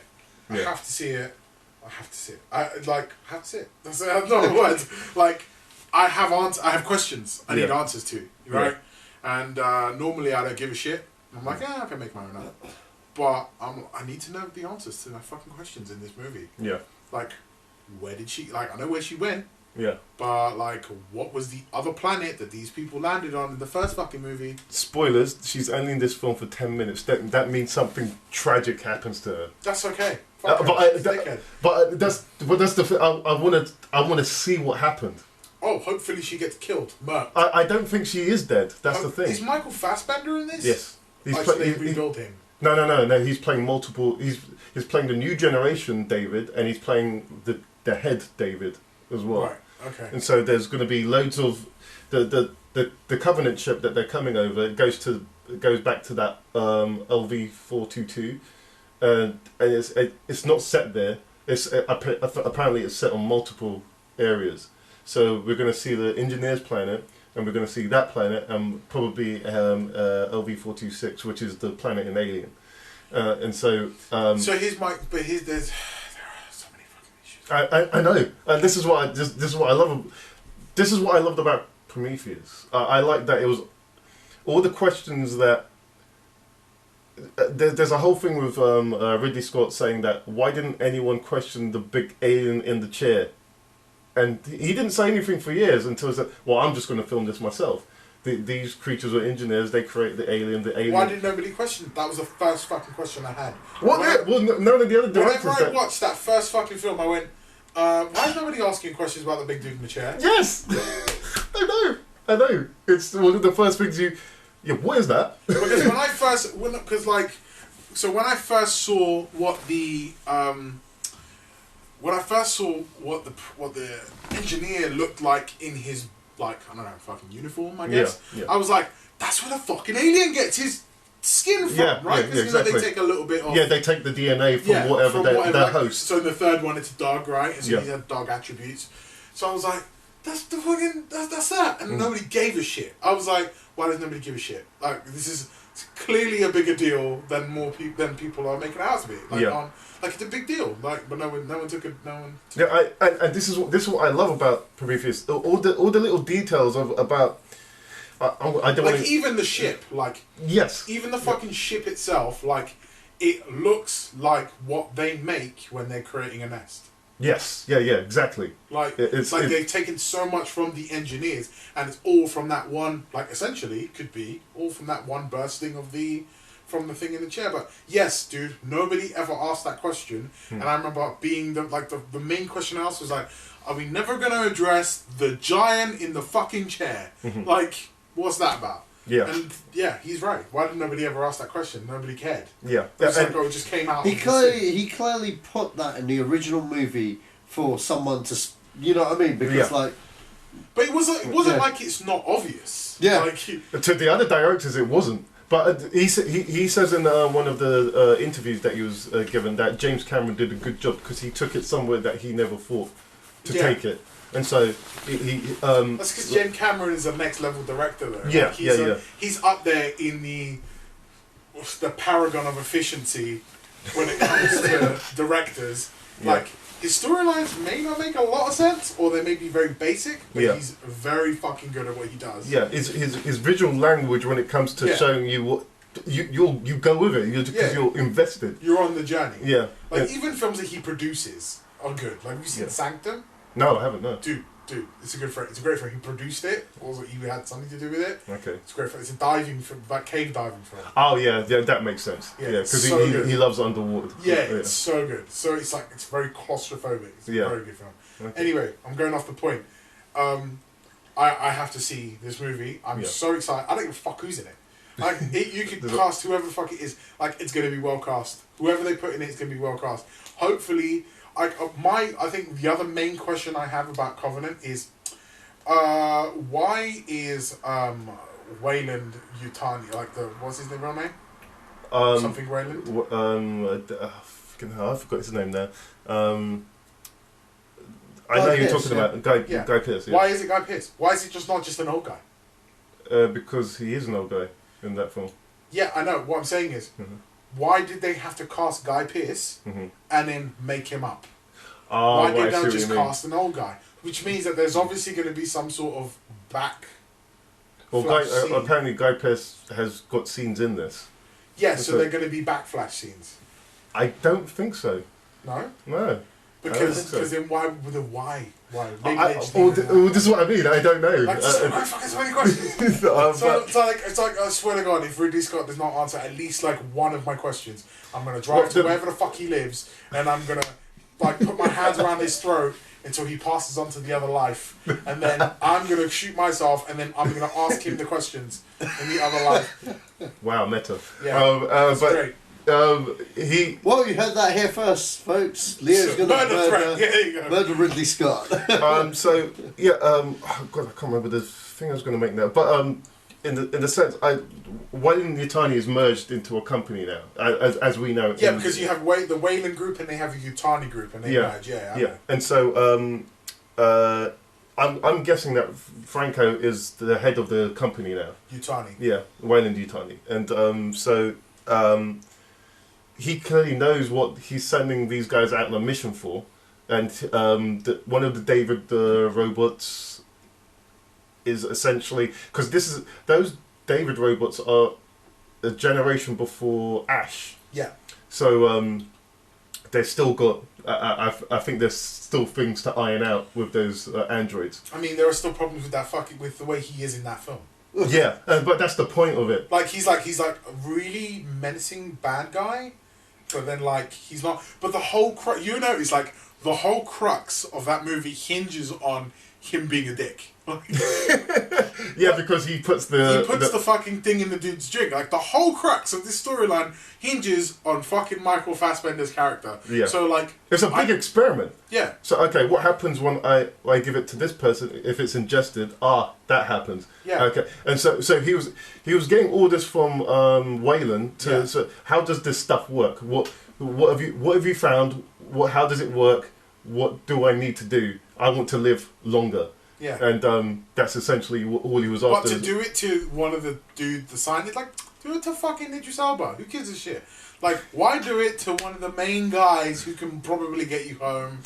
Like... Well, no, David can do all of that. The whole crew is not essential to a degree. And that's what the first Alien film's like. The whole crew is they're petri dish. Okay, well, we know what's on this planet. The company sent them there for a reason because Ash already knows all of what's going on in that first film. Does he know? No, because he knows. Oh no, he knows. Yeah. Yeah, he knows. I thought it was because I haven't seen it for a while, but I always go back to that film. Like every few years, I'm like, I'm gonna sit down and watch this film again. Yeah. But like, I think the bit where like they say to him like, I thought it was this film all non-humanoid staff are non-essential or whatever. Like, yes. That's his order as a machine. He has to follow it. Yes. Like, but not. He knows the whole backstory because he doesn't need to. Because they don't need to tell him. Why do they need to tell him that? He's a machine. They say these are your orders. Get this life form back like this. All staff are non-essential. Get rid of him if necessary. Yeah. See, at this point, that's what he needs to know. Right? Sure, but at this point, none of the staff know that he's an android. They all think he's a real person. No, I don't think so. No, they do. Do they? Yeah, they don't know he's an android. Oh, because he does come out of the life pods, right? Yeah. That's true. And at that point, they think, oh, I thought he was just a dude, or like whoever. I think he's the space officer, the navigations officer. No. He's something to do with health. But first, the medic. Yes, yeah. But I think there's a different title to that. But they don't. None of the crew know what he is. Yeah, no, that is true. Because I always thought. I think I've watched it not too long ago, but I remember going. It's so strange that he comes out of stasis pod when he's a robot, and I was like, why is that? Yeah. And then I guess now that you say it, it makes sense because I always thought she just knew. No one knows. And the only people that didn't know were us, hence why they never talk about it, because it's a good reveal. Yeah. When she actually clocks him across the head and it's like fucking milk or whatever the hell it is that's coming out. And so I thought it was more about the reveal to the audience as opposed to... But now that you mention it, and then I go back and think, like, he does come out of a stasis pod. Like, he's no need to be in there. Yeah. Because I think that point is made prevalent when David is learning all the fucking languages in the world. Yeah. And everyone else is in stasis for however many years they are. Yeah, I think it's about 10 years or something. I'm not sure. But yeah. Okay. Either way, we went around to... That's okay, because it's still prevalent to the point. Right? Yeah. And so... whatever he's playing in this film, apparently it's just a small cameo. So hence why I think he's just going to show his face as the head of Utani or whatever, and he's going to be. I think he's going to be talking to David, one of the David androids, and whether they've got to the point where the androids are like Ash yet. Maybe not. Who knows? I don't know. If you had to put them together, though, I would for sure think Michael Fassbender David is a lot more advanced than Ash. No, I think Ash is more advanced than because he blends in because the David on he made sure that he was more android, still android enough to look up, because he doesn't. Ash looks like just a regular guy, but David 8. He's still got some of those quirks about him that makes him look robotic, or makes him feel robotic, and so that's still he looks realistic, but not as realistic as further generations of what he turns into. I understand. Anyway, it's gonna be good. Yeah, I hope so. The reactions from the trailers are positive, so let's see. This comes out today. Sorry, that's what we're about to talk about. Oh yes, that's right. Fast 8 has been retitled to Fate of the Furious, which I think is a weird name, but it's because it's F8, so Fate. Oh God! How did I not see that? Oh, how did you not see that? You're a pretty intelligent guy. It's because I just. I've just been waxing semantics about you with fucking Alien, where we've like discovered things, right? And then like you couldn't figure out F8 is Fate. Oh my God, I can't believe that. Anyway, yeah, well, it's changed its title to that. And now that that has been put to me in such a way that I feel very stupid. Sorry, dude. But yeah, it makes it sound like it's going to be the last one. No, it's not. There's 2 more. It makes it sound like it's going to be. Yeah, it does. I but know there's 2 more. The fact that they announced 2 more makes this very premature. I know, for sure I know they're going to make 2 more because they like... I came up with a very... it's related to Fast and Furious, but what if? Right, here's the what if. Because you know, like, Vin Diesel's shit was slowing down, right? Because Fast and Furious was kind of slowing down. We were like, okay, we've seen 6, 7, and making 7. We're like, well, what if? This is a what if. It's horrible to think. But he sabotaged Paul Walker's car. No. Hold on, let me finish. To kill Paul Walker. No. To then have him be brought, like, Game of Death back into this fucking movie, like they did with Bruce Lee, but better. Like, superimpose his face onto his brother to make the whole thing for that. Because I genuinely believe that film would not have made £1 billion, $1 billion, if Paul Walker hadn't died. I don't know. I agree with you. Yeah. I actually agree with you. He speaks! You gotta understand, the Fast Series has always been successthose, but which way do you agree with me? That the conspiracy or it wouldn't have made so much money? It wouldn't have made so much money. Okay. Because you gotta understand, those movies always broke even, but they weren't $1 billion movies. It's all Paul Walker. And that is the thing. See, Avengers, that's $1 billion motherfucking movie. Star Wars, that's $1 billion franchise. Fast and Furious was never $1 billion franchise. But it is now. But it is now. And but guess what? Because Vin Diesel fucking murdered... Okay, alright. Anyway, it's horrible shit to say, but you never know, right? Anyway, Fast and Furious, the teaser comes out today. I'm looking forward to it. It looks like they're going to be globetrotting again. Yeah. They look like they're in Iceland. Yeah. I mean, again, like, dude, what I'm interested about is the controversy with The Rock and Vin Diesel, because there was some shit that went on. That's gonna. They were saying that's going to be a WrestleMania thing. But it wasn't. No, it's going to be. Up? Yeah, okay. yeah, it's going to be. Well, who knows? It's going to be a good film anyway. It's going to make money. I like cars. You know, I like the cast. I like the cars. It's easy blockbuster money. It will make money. Oh yeah. It's got a fan base now. They're going to have Paul Walker in it somehow. No, I don't think so. No, they are. It's been confirmed. They are? They've got his 2 brothers back. His character's going to have a cameo. Yeah, they're going to have a cameo, and probably the special effects will hopefully be slightly better. But like the way it was done in the last one was tasteful.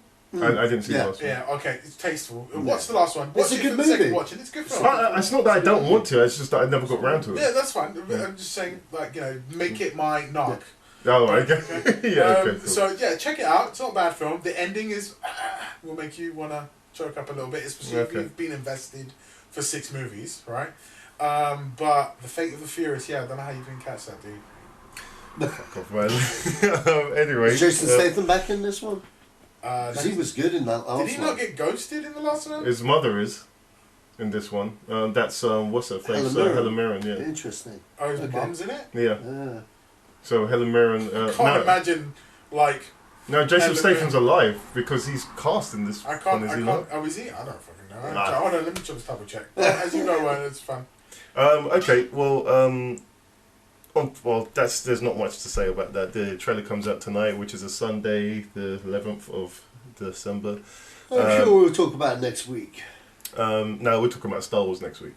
Okay. Yeah, so Charlize Theron, who's legitimately probably the most beautiful person on the planet. Right. Jason Statham, yeah, he's in this. Scott Eastwood's in this. Ah, he's Jason Statham. No, he's Paul Walker. What? I bet you anyway they're going to double him for Paul Walker. Well, he's not. I'll tell you what he isn't. He isn't billed as a character. Yeah, they're going to double him for Paul Walker. I bet you any money. I bet you, because he looks exactly like Paul Walker. So, he does. No, look at a picture of him and Paul Walker. I'm looking at a picture of him right now. He looks like his father from the... He looks like his dad, yeah. He looks like his dad from the spaghetti westerns. He looks like his dad. Yeah, look at Paul Walker now. Paul Walker looks nothing like Clint Eastwood. Hold on. I'm just going to find it on Paul Walker. And Scott Eastwood. Scott Eastwood. Sorry, people. We're trying to settle something here. So this is what you're saying. You're saying they look alike? Yeah. Sach? No. No, dude. Maybe he'll body double for him. Yeah. But Scott Eastwood has a really strong jaw. And he's got a wider head. Less forehead. That second picture along the top. This one? No, the second. Yeah, even that one. Like, go on. Dude, they don't look alike. What the fuck is wrong with you? No, I think they do. I think you're retarded. What's this about? They don't look alike, bro. Yeah, I think they do. Alright, okay. Well, they don't. So. but he is not. He's not billed as a character. That's why the penny dropped. Right. The penny dropped with me. Oh yes, of course. You may be right, but then hold on. So. But why would they get someone like him when they've already got the two brothers? Do you know who they also have? Before? They got Lucas Black. Who's that? Boswell from Tokyo Drift. He's in this. Really? Yeah. Helen Mirren's not been... They've cast her, but they've not said who she is. She's supposed to be Statham's mother. Kurt Russell's in it. Natalie Emmanuel's in it from Ramsey, the mixed race girl. Why she got me mixed race? Because she was.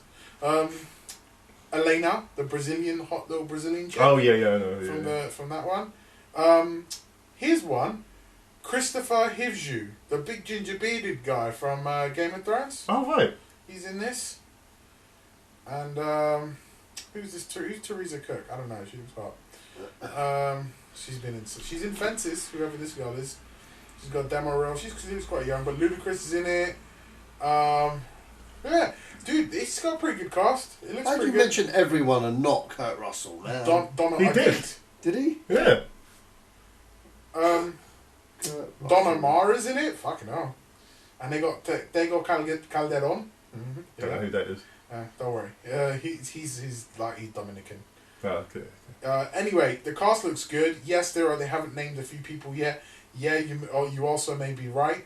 They're not. I can't see Paul Walker's family on here. So you might be right. They might have cast someone a bit more consistent. Maybe the family said they don't want to do it no more. Who knows, dude? I don't know. But your Scott Eastwood's in. He's in Suicide Squad. Yeah, he is. Yeah, I've not seen that film either. Very small bit. Like, dude, you run a fucking movie podcast and you haven't seen. I refuse to pay for that film. No, you don't need to pay for it now. No. No, I can just lend you the Blu-ray. Yeah, even then.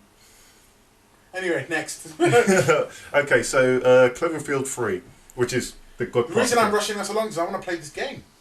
Oh, well, yeah. I'm not going to miss out on this game. Every time I come here, we miss out on the game. Yeah, of course. So the good particle, Cloverfield 3, that's been moved to next year.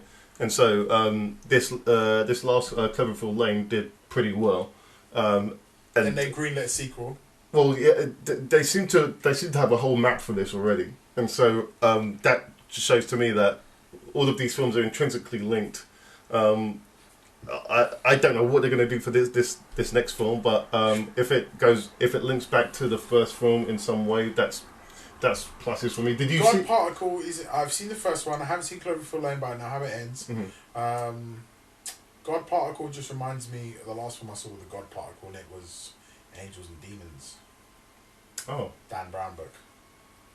Oh, really? Yeah, remember Da Vinci Code? Yeah, I know. Sequel to that. Oh, really? Had the God Particle in it. Okay.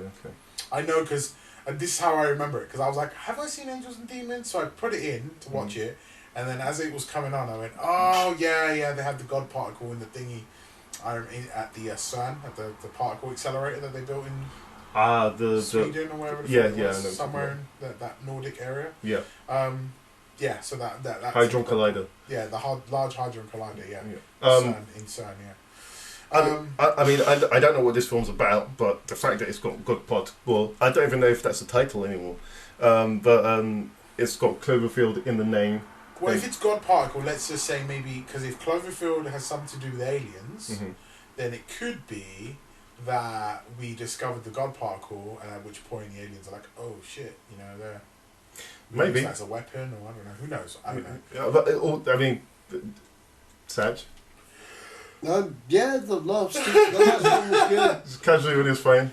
Last one was good. We'll see what they do with this one, though. I mean, like, the last film gave me a headache. Other than the name. Oh, the first one? The first one. Okay. Yeah. Look, the second one's a really good movie in its own right. I do think, though, had it not have been connected to the Cloverfield brand, I would have liked it more. Really? I liked it more due to the fact that it was connected. Yeah, I don't know, man. But is it connected, though? Yeah, it is. Yeah, like, is it actually... Oh, yeah, it is. It is. I haven't seen it, so I don't know. But I did enjoy it, though. It's a really good film, and, we'll see what they do with this one. Yeah, absolutely right. So that comes out in 2017. On to the next story, and that's New Mutants. So it looks like they're moving forward with this New Mutants thing. If they're going with the idea that I saw, can you get off your phone, please? If they I'm listening. The thing is, I can use my phone, but I pay attention. No, I was paying attention. I got nothing to say on bloody God Particle other than they've announced. I'm talking about New Mutants now. Yeah, I know, but I'm just using that as an example. I know you're talking about the New Mutants, but like, what the hell? Okay, so New Mutants. This is brilliant. I love you guys. Talking about they're shooting this thing early. I don't know if that's a good idea, but do you know what 20th Century Fox are like? They're like, oh my god, we've got to do this now, do it now. And so it's an X-Men spin-off. Me and Sach showed me this animatic of the film that they plan to make, which, if they do this right, it's going to be fantastic. What is it? It's an animatic of this giant bear that just ends everyone. It's humongous bear. But he's in the comics.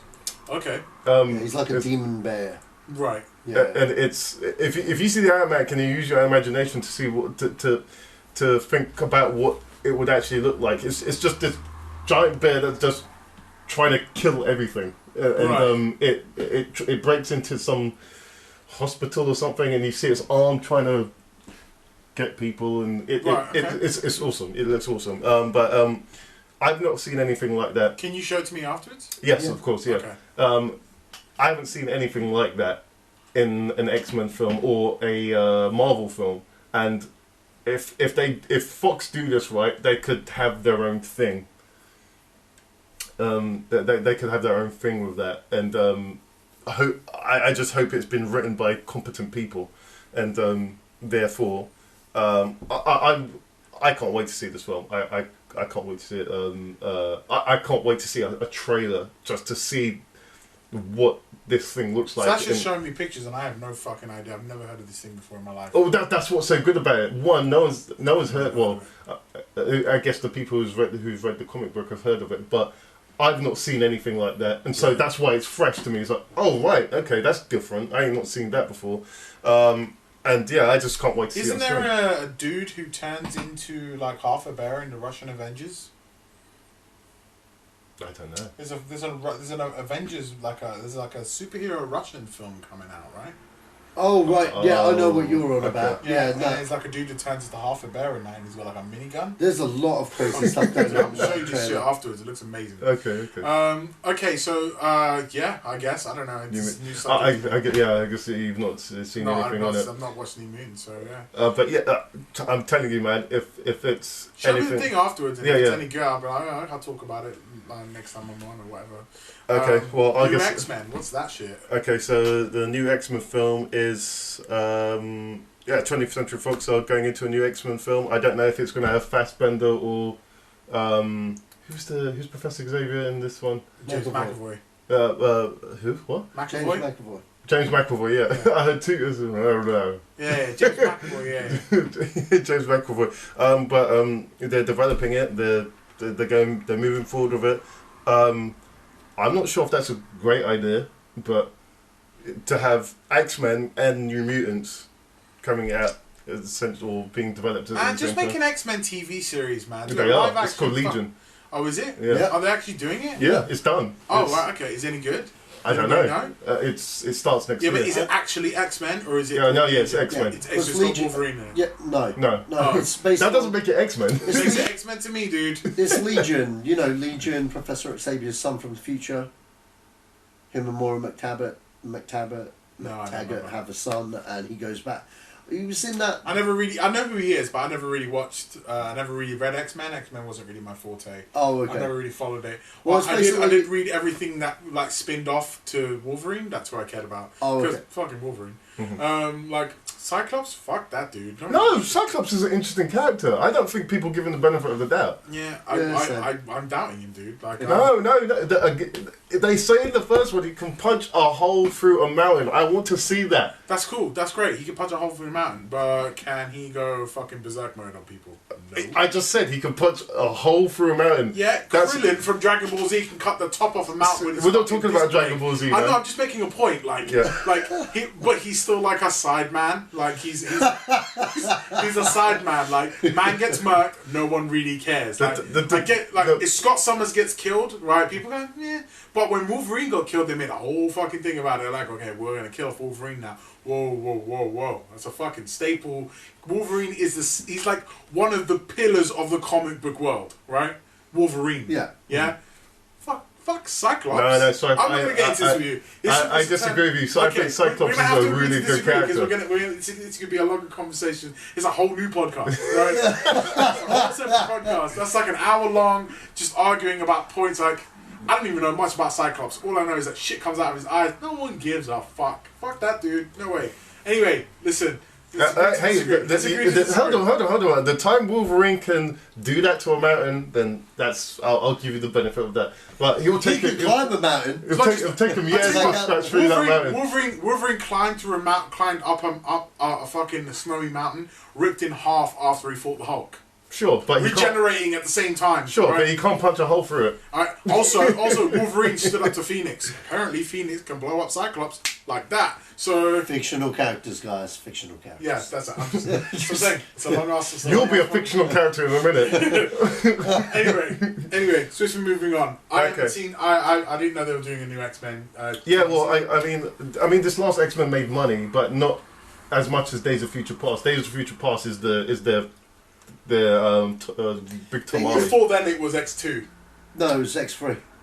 X3 made more money than X2. Yeah, because it was the third in what we all thought was the last in the trilogy at the time, and because X2 was so damn good, everyone saw X3 and then wanted to kill themselves. X2 is so fucking good, man. Like that bit in the mansion is what the Wolverine film should have been. Just play that for an hour and a half. Like I don't need to watch Wolverine with an Asian American. Like I don't need to see that nonsense. Like, so you don't want to see Logan? Indian American, sorry. No, look, because didn't he have like some Indian American girlfriend, like some American Indian girlfriend in that? Well, yeah, that's who he sees lots of women, doesn't he? Yeah, he's a G. Yeah, Yuriko's the one. Yuriko's. She turns into Lady Deathstrike. Yeah, he's a G. But we had Lady Death. We had an Asian Lady Deathstrike. That was Kelly Hu. Yeah. Yeah, that film was so badass. You fucking forget how good that fucking film was, man. Yeah, no, it's really good. It's really good. But, yeah, and it had Cyclops in it. Huh? It had Cyclops in it. Yeah, but it was about Wolverine, let's be honest. Yeah, that film was more essentially about Wolverine. So was the first one. Which is a lot of people have a problem with that. What? I mean, Colin has a problem with that. Colin ain't here to fight his case, so too bad, Colin. I have a problem with that a little bit, but I like Hugh Jackman's Wolverine. You know, it is what it is. You know, I'm not going to cry about it in a corner, but you know, I get why X-Men fans get upset because the thing is with X-Men, he was never the front and center of the X-Men ever. You know what I mean? When you read the comics, when you watch the cartoons, he was always like the guy that was just there. You know.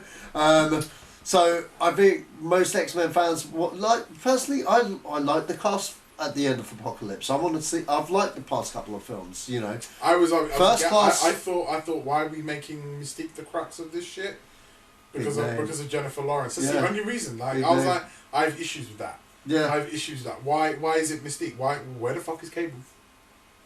He's coming. He's coming. We had Bishop. Where's Cable? Cable's coming. I know, but he's coming in Deadpool. Yeah, that is true. true. Sort of had Bishop, but we didn't have real. We didn't have real Bishop. Should have been Mike Tyson. Alright, look, we're going off on a tangent. So we got Will Ferrell? Yeah, okay, so Will Ferrell is in this new esports, he's developing esports comedy. Do you know those esports events where there's a big stadium and you've got these kids playing. I know what esports is. Okay, fair enough.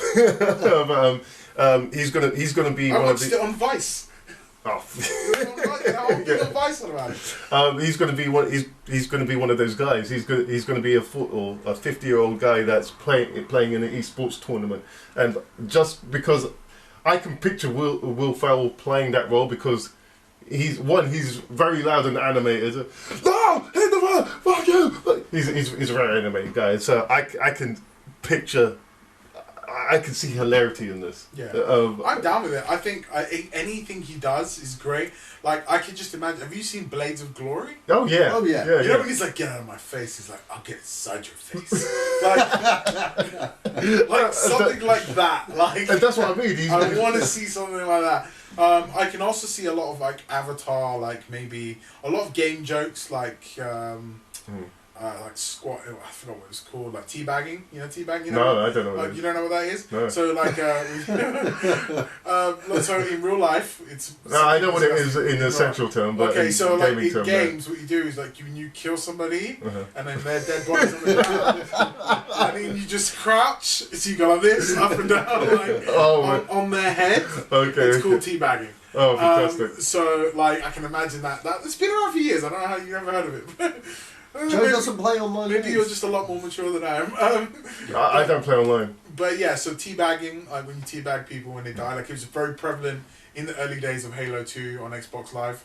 And then like, I don't know if people still do it now because I don't play online shooters anymore because I can't slap the players in the face.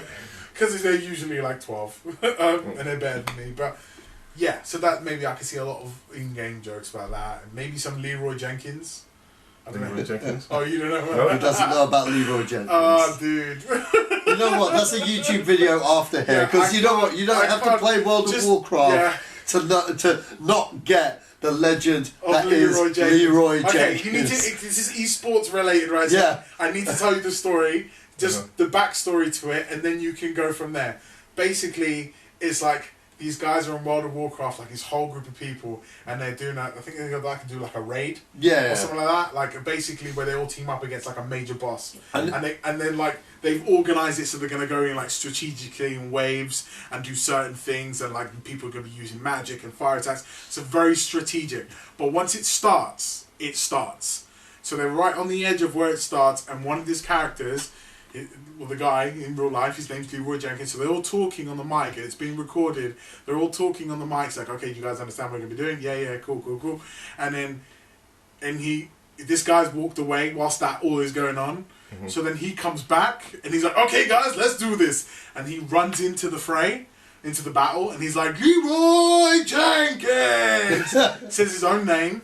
They go in. They get decimated because they're not prepared. They will get fucking killed, and all because he had to go to answer the door for like a pizza or something like that. Yeah. So he comes back and they're like, "You fucking asshole, Leroy!" And they just all get, they're like, "Oh my god, we're getting killed, and then we're getting murked after like probably like I don't know, like a week of planning this, like people from all around the world organising and make sure they all understand, and it's gonna fuck it all up.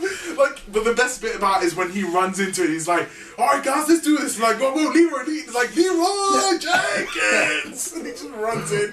And like, you got to see the video. It's like 5 minutes long. It's way better than I'm explaining. No, it sounds awesome. But that guy, you know what? In Warcraft, they built a statue in game dedicated to him. That guy's like a celebrity amongst Warcraft fans, man. Just amongst gaming fans, like he's a celebrity. Also, that's definitely going to be in that film. Yeah, so something like that has to be like that. He probably says his own name.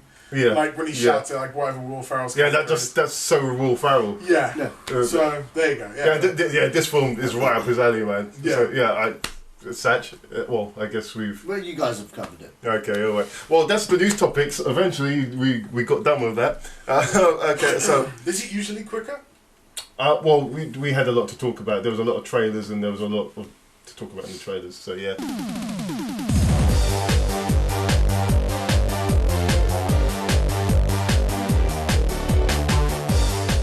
I like this old but new thing you got there. Yeah, so... Do you have a film? Do I have a film? Do you have a film? Yeah. Which brings us on to Old But New. Old But New is a film that we talk about from our past that we think you should watch again. Oh, T2, man. Terminator 2. I think we've already taken... No, we haven't done T2. Okay, go. Terminator 2. Well, do I need to explain why? Talk about it, because some people haven't seen T2. Greatest sequel, but pretty much the greatest action movie of all time.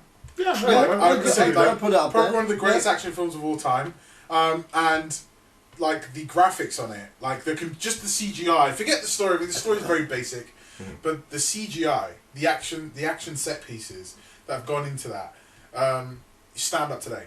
Like to this day, like definitely. Like, this film came out '92. Yeah. So 20, how many years ago?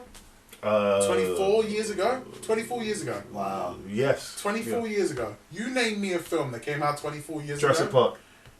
That still stands up today. Stands up today. Jurassic Park, yeah. Does it? Yeah. I don't know. I haven't seen Jurassic Park recently. Watch it again. It's so good. You're probably right. Yeah. You know, that's fine. But T2 came this out is about before. T2. Yeah, it did. Came out before. Or that's still ILM as well. No, T2 came out 92.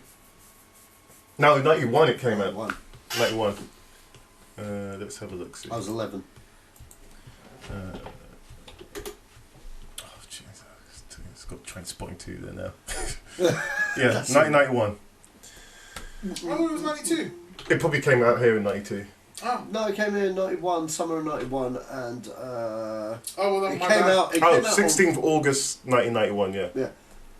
Oh, my bad. I do apologise. It might have come out to 1 year late. then. I don't know. I remember watching it in '92 on videotape. I never went to cinema. Well, that's what. Well, yeah. That you just said it, but yeah. videotape takes a lot longer back then. It was I remember a year my before sister it was came just out. born. My sister was born in '92. She was just born. Oh wow! And to shut me up, my parents put me in the other room. Yeah. And I had this. I rented this from Blockbuster. Yeah. Nice. It wasn't actually Blockbuster. It was from the Indian Rick's man. Video or something. The Indian man down the store. Oh, okay. Down the road. But I rented that because I was like, Arnold Schwarzenegger. And yeah, so yeah, but yeah, basically it's one of the greatest action films of all time. Mm-hmm. So I didn't know that it was like something you had to mention or whatever. But yeah, it's a fucking awesome film. Yeah. I mean, I have good memories of it Edward as well. Furlong at his best. Well, I think His only. Yeah. Really. Well, it was his first role. I mean, like, this film, for those that don't know, it's directed by James Cameron, stars Arnold Schwarzenegger, Linda Hamilton, Michael Bean's in the deleted scene, but fuck it. If you don't know who that is, kids, just look up online. Yeah, but, you know... Bean spelled B-I-E-H-N, right? This film was... It's not spelled like Bean, no. Yeah, B-I-E-H-N, yeah. Yeah, I mean, like, this film was groundbreaking in terms of CGI and special effects to this day. It's one of the few films back then where it just kind of... Could you imagine, like, have you... Okay, so hopefully, let's hope, right, that they didn't show anything to do with... the mimetic poly alloy, the liquid metal guy, in the trailers. Let's hope. Let's say, for example, they didn't show that in the original trailers, right? And then you go, like Joe Buchanan goes to the fucking cinema for the first time, never seen anything like it in your life. Maybe The Abyss. But then you go and see this, and you see that liquid bounce, and you see it changing. You see him change into characters. You see him go through the fucking bars. Yeah. Right? Yeah. Like, imagine, like, how blown away he would be. And people were. I think the best bit about it is, like, because you don't really see him do much, because even the reveal really comes when the thing crashes in the LA River. The truck. Yeah. That's when the real reveal comes, because you see a little bit of it when, like, they're in the corner, he's like, get down, and he starts shooting. Yeah, and you see it coming to him. So you're like, what's going on there? And then he stops, he looks at the silver mannequin. Yeah. And he's like, And then, but then the real reveal is, like, when he walks out of the fire, you know, when it's the tyre? Yeah, and he's just like, walking. Spins the shotgun, and then drives off, like, Will spins away, and then, like, then he walks out from the fire and switches.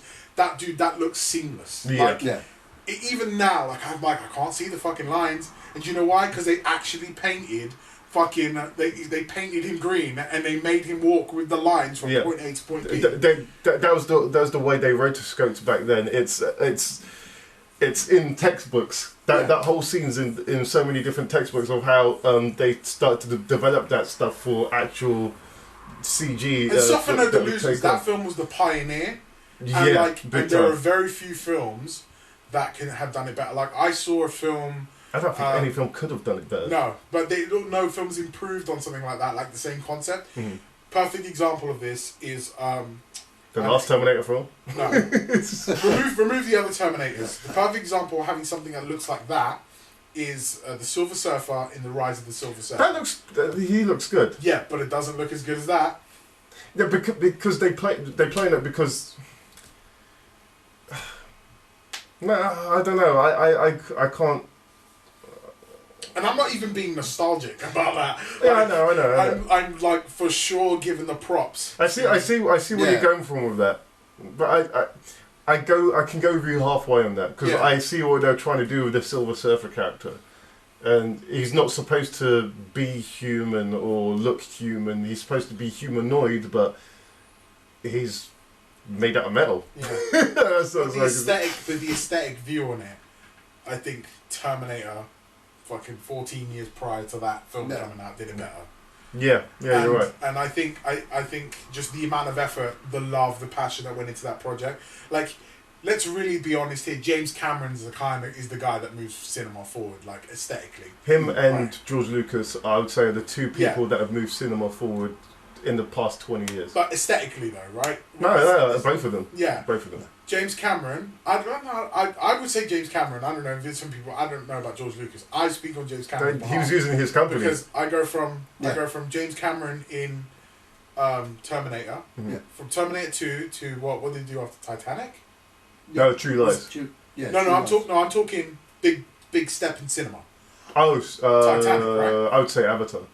No, Titanic. Titanic was the highest grossing movie of all time until Avatar. Yeah. And then until after Avatar was Avengers.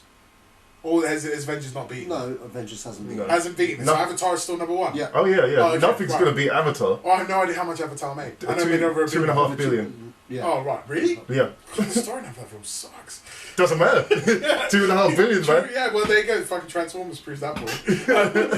But I mean, like, he's been the pioneer of that, right? He's been the one that's moved that forward. So I think you got those three stages, and then obviously you've had little things like Wachowski brothers with Matrix come in and stuff like that, do their own little spin. Yeah, I would say they were the last ones that moved it forward in terms of practicality of what you could do with the camera. Yeah. No, I completely agree. I agree with you on that. But what I'm saying is, like, let's say just moving cinema forward as a medium, I think James Cameron has always been right there on the forefront. Obviously, you've named George Lucas, which is great. Now, because I see those guys as neck and neck when it comes to this. Because when George Lucas does something, and I'm going to do that, but before we go on a tangent, right? Yeah. I'm going to say out of 10. Because it's very difficult to find a perfect movie, and I can find flaws in T2, but I give that a 9.9 out of 10.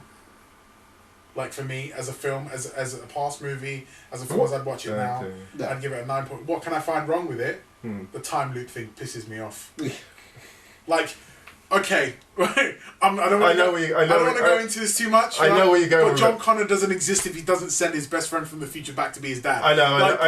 It's like a constant loop that doesn't need to exist. It exists in its own loop, and that's it. But there's no origin. There's no genesis to it. Because it always has to be like John Connor cannot send himself back in time. Cannot send his best mate back in time to be his dad. So then what if he never did it? Then John Connor, do you see what I mean? It doesn't make sense. So that's the only thing I have an issue with that movie. But apart from that, it's a perfect movie. That's it. I can't say anything else. It's a perfect movie. That's why I give it a 9.9, because that 0.1% is what dragged me away from it. But that's okay. Very few films get a 10. Very few films get a 10. So that's where I stand right now. I mean, does that ever go? No, it's your thing. No, it's my thing. Okay, right. The guests always. Oh, T2, man. Cool. T2. Okay, well, so yeah, that's T2. Or if you folks don't know what T2 is, then yeah, just go watch it. Go ask somebody. It's not the one with Ewan McGregor. It's a brilliant film. Okay, so on to the next topic. Oh yeah. What? Was there a discussion going on? Trainspotting 2 is called T2. Oh yeah, okay. So when you said Ewan McGregor, I was like, the fuck are you talking about? We've wasted too much time on that already. Okay, so there was an email question which I was supposed to write down, but screw it. No, I'll do it next week. It's not going to go away. It's still. Sorry, dudes. It's gonna be relevant up until do an email question? May. So okay, sure. I'll do it next week.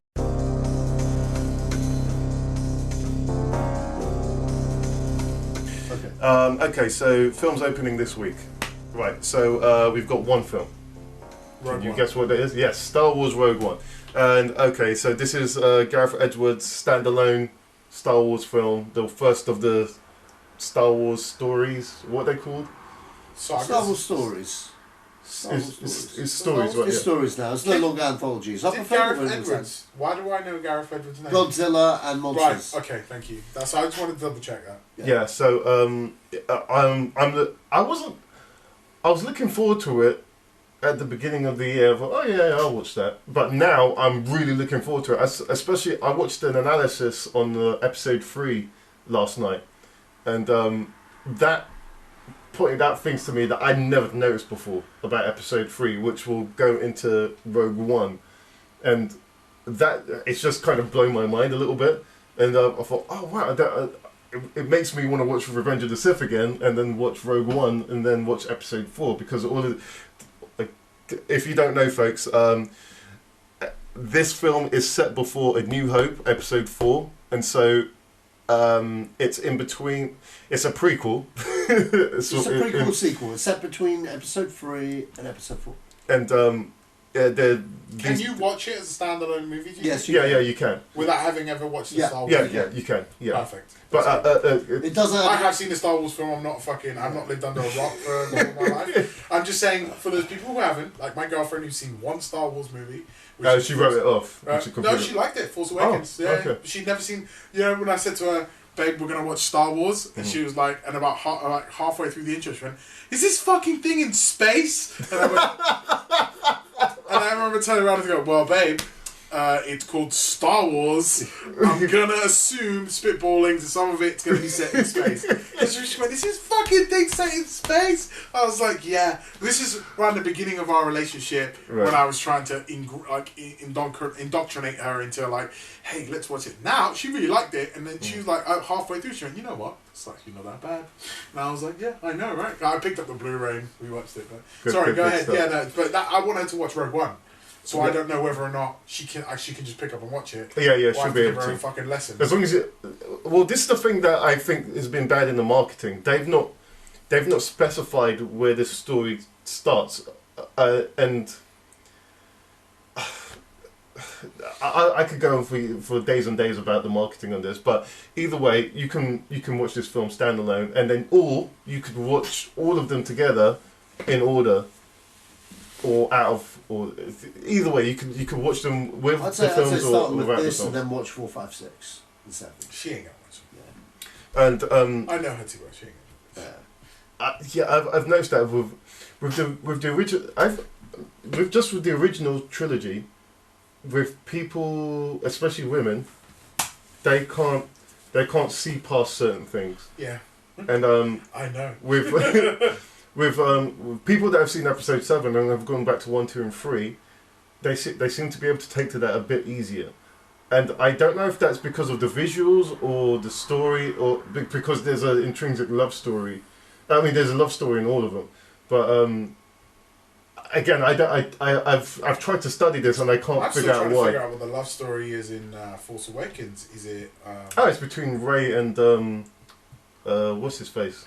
The black dude. Yeah, that's what he's known as. No, what's his name? You think it is? I mean, we don't know that. No, I don't know. It's so he fancies that. I know for sure it's not between him. You two are wrong. It's maybe him and the pilot. Yeah, maybe it's him and Poe. Him and Poe. You're my boy, bro. Yeah, dude. Yeah. The bromance in that is gay. Yeah. But it's okay. There's nothing wrong with that. They should fucking make it. Do it. Make it happen. But I just think that, hey, it's you. I thought you were dead. It's one of those things, man. I don't think there's anything wrong with it. Not working, my friend. Your gaydar is not working. There's nothing gay about that. What if I tell you what? It's like two army men that have been with each other. Yeah, I know what you're going to say there.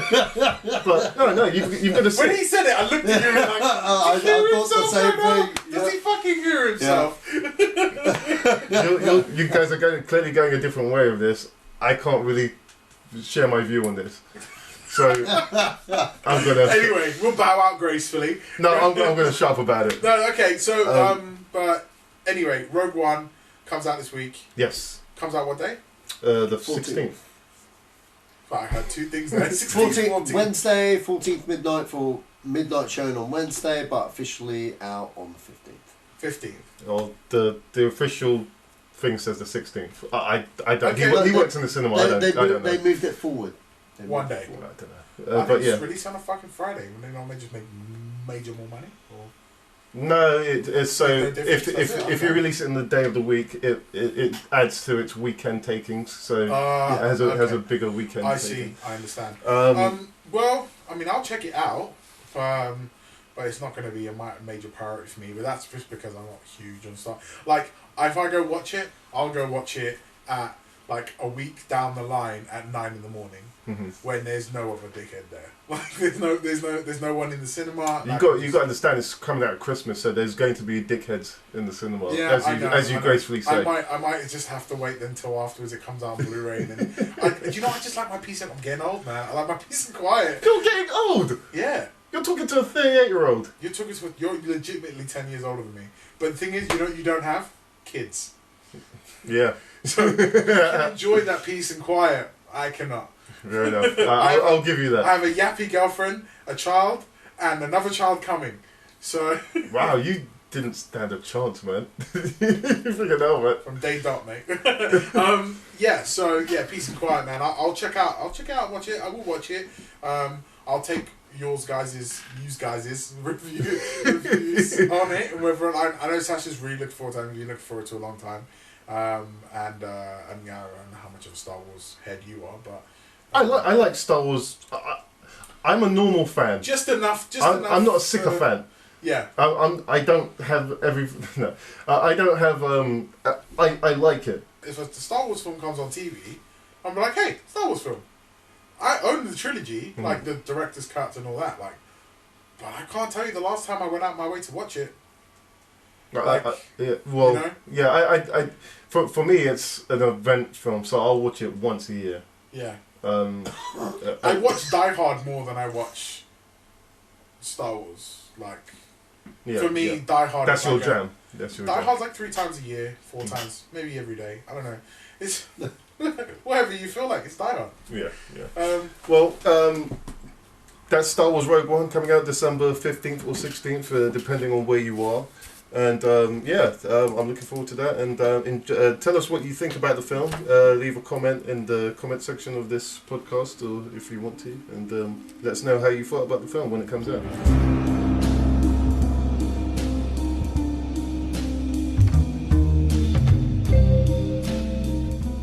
Okay, so on to the last part of this last segment, which is Film 20 Questions. And if you don't know how this works, Sach or me will have 20 questions that In fact, I'm going to do it this week. You did it last time we were doing it. No, this guy's tortured me for the past 2 weeks. Well, I'll be torturing both of you. There's a difference. You tortured me. I did this once, and we worked together. Me and you. Yeah. Okay, yeah, you do it then. And so, yeah, Satch is going to have a name of a film down. Don't write on the end with this. Okay, you got it. It's fine. Satch will have a film written down, and me and Leo will have 20 questions to ask, yes or no questions to ask Satch to guess the name of the film. It's going to be so fucking obscure. No, we've talked about this. He knows the rules. Oh, what are the rules? So basically, you can't have something that's like, you know, the most independent film that only 3 people have watched. So you can't. It has to be mainstream. Yeah, it has to be mainstream, and something that we may have watched or heard of. Right. So it won't be too difficult, and depending on what he's got in his mind, his egghead mind of his. Okay, ready. Okay, yeah. So, do you want to start? No. You're the host. You go ahead. Okay, so is this film? Is this a film that has been around in my time? So say the past 30 years. Yes. Okay.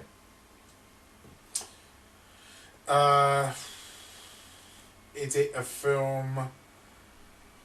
Okay. Is it a sci-fi movie? Oh yeah. It's a sci-fi. Okay, sci-fi movie. Famous director? Yes. Okay. So sci-fi film, come out in the last 30 years. 30 years, man. If you'd have said something a bit more specific, I'm going to waste another question. Because the thing he did with me last time, he went into the 1930s. That's a dick move! And so you went 1930s on the guy? You are out of order. Okay, so sci-fi film in the last 30 years with a famous director. Okay. Oh, Ridley Scott. No. Okay. Dude. Does that count as a question? Yeah. Fuck. Okay, see, you can't say because you were going to go aliens, right? You fucking asshole. They've been too obvious. Alright, okay. Is it... Okay. Was it out in the 2000s? No. So it's 90s. It's either 90s or 80s. Is it the 90s or 80s? No, don't say that. Retract that question. No, because you could say yes or no. Right, and what year were you born in? 78. 78. Fuck. So he could go all the way to 78, right? Yeah. That's why. No, hold on. You said last 30 years, right? So you got to count off 8 years from when you were born. So 8 years from when you were born was. He's gonna count. I know the way his mind thinks. It's gonna be in his timeline. Yeah. So it's in his timeline. Okay. That's why I said I thought Alien. So I thought Ridley Scott. Okay. Is it an 80s film? No. Right. Okay. So it's borderline 79 because he had this problem. No. It's not from the 70s. Because there's only 2 sci-fi films that came out. Loads of sci-fi films. Sorry. There are loads of sci-fi. Sci-fi films that we know. Oh, okay. So I told you not to be meta with this. So sci-fi film came out. Didn't come out in the 70s. Didn't come out in the 80s. It came out in the 90s. Mm-hmm. So it's a 90s sci-fi film with a famous director. Yeah. So if he fucking says Terminator 2, I'm gonna slap him in his head. No, we didn't say what the director was. So is it James Cameron, the director? No. Okay, so it's not James Cameron. So it's not James Cameron. It's not Ridley Scott. Who else was a sci-fi director? Spielberg. No.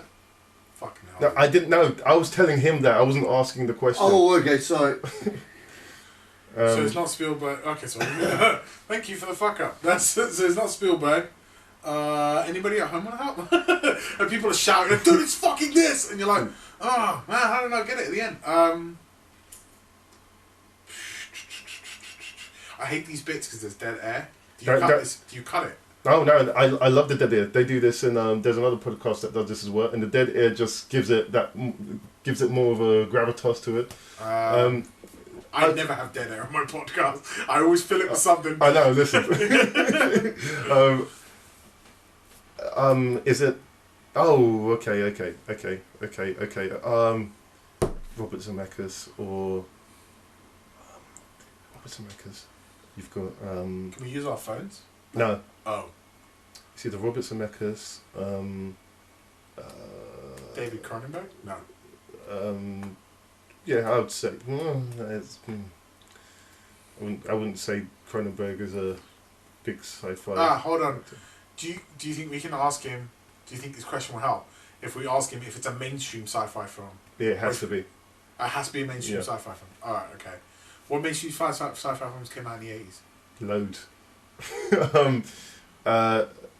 Hold on. Is sci-fi very generic, or how do you guys define sci-fi? Does sci-fi count as horror? It can be, horror? Yeah. Okay, right. So that's what we need to narrow down then, I think. We need to narrow down whether or not it's a sci-fi horror or whether it's an actual science fiction film. Right. Do you think? In the 80s, it only came into two categories. And we've passed the 80s, right? It didn't come out... Oh, yeah, sorry. So, in that era of filmmaking, I think it only went into two genres. Oh, freaking hell, I forgot P.W.S. Anderson. You mean Wes Anderson? No. Because Wes Anderson changed his name. He kept Wes Anderson because of P.W.S. Anderson. Right, okay. Because he did a film which I think that he might be talking about. I think whether or not it might be Event Horizon. Yeah, that was his first film. W. Anderson, right? Yeah. Right, okay.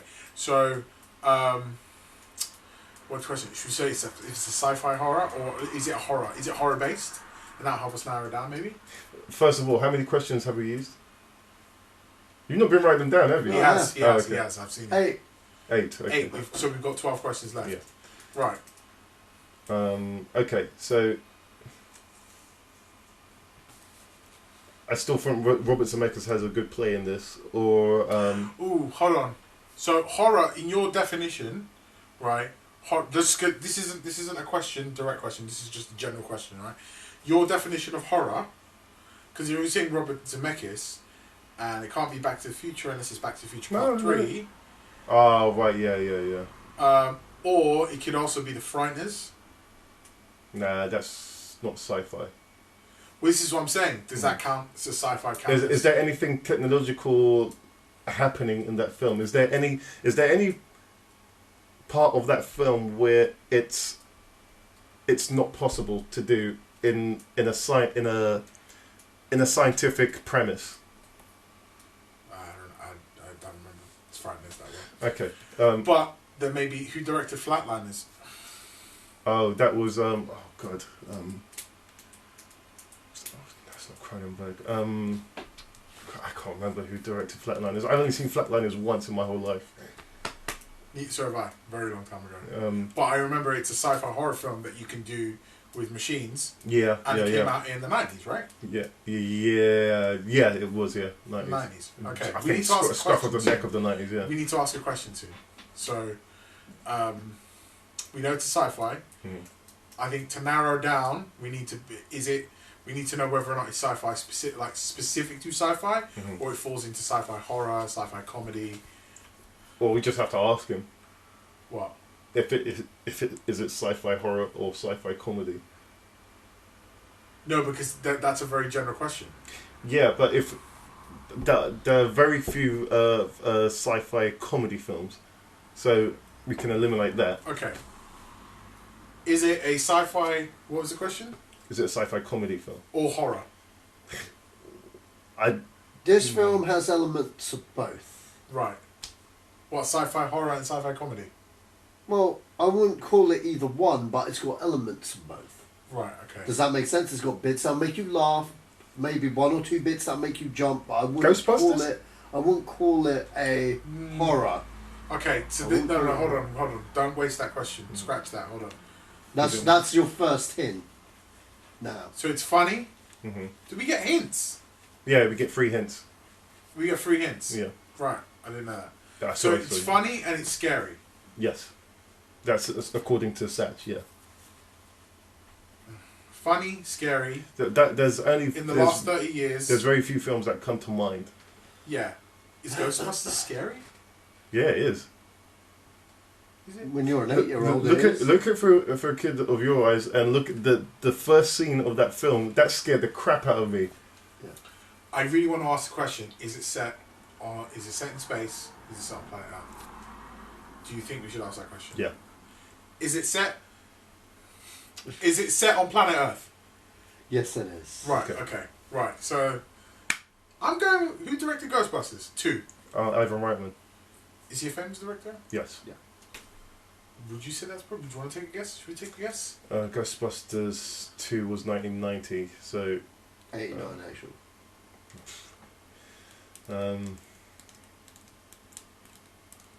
Because we know it didn't come. It happened in your lifetime. It wasn't a 2000s movie, so which means that covers last year, like the past basically 16 years. So it would have. You're telling me it's not come out in the 80s. Well, he's telling us by what from the yes/no question we asked him, we've assumed it's the 90s. Right. Should we ask for another question? Should we probably ask another question? And you got like how many questions? 10. 11. Right? 11. Oh, we've got 11 left. Okay. Okay. Is it set in the 90s? Is it set in the 90s? When did the film come out? Oh, when does the film come out? No, when did the film come out? Was it the 90s? Yeah, it was the 90s. Okay, right. So we were right. Okay, so he's saying 89. If he's being pedantic about Ghostbusters 2 89, then it can't be Ghostbusters 2, right? Yeah, it's not Ghostbusters. Basically, that's the rule, right? Yeah. Okay. Okay, so I'm gonna. Yeah, maybe no. I'm not answering a question because that's a question. Do you want to use that as a question? No. That's the rule. Yeah, This is a rule question. Yeah. This is a general question. This is a game rule question. Okay, I can't answer that. Okay, this is a game rule question. You guys talk amongst yourselves. If the film came out in 89, he can't then say, well, it actually came out 89/1990. It actually had the release date. It was either 89 or in the 90s. That's if he's right about the release date. Yes. I'm not right about the release date. Sorry. He's checking it. No, I'm not. I'm on Facebook. Okay, so we've got 10 questions left. We have had one hint, which was... it's part comedy, part and it happens on Earth. So it's a sci-fi movie on Earth, part comedy, part horror. Right, okay. Well, I didn't say part horror. I said it's got elements of, it's part elements of both, right? Yeah. Okay.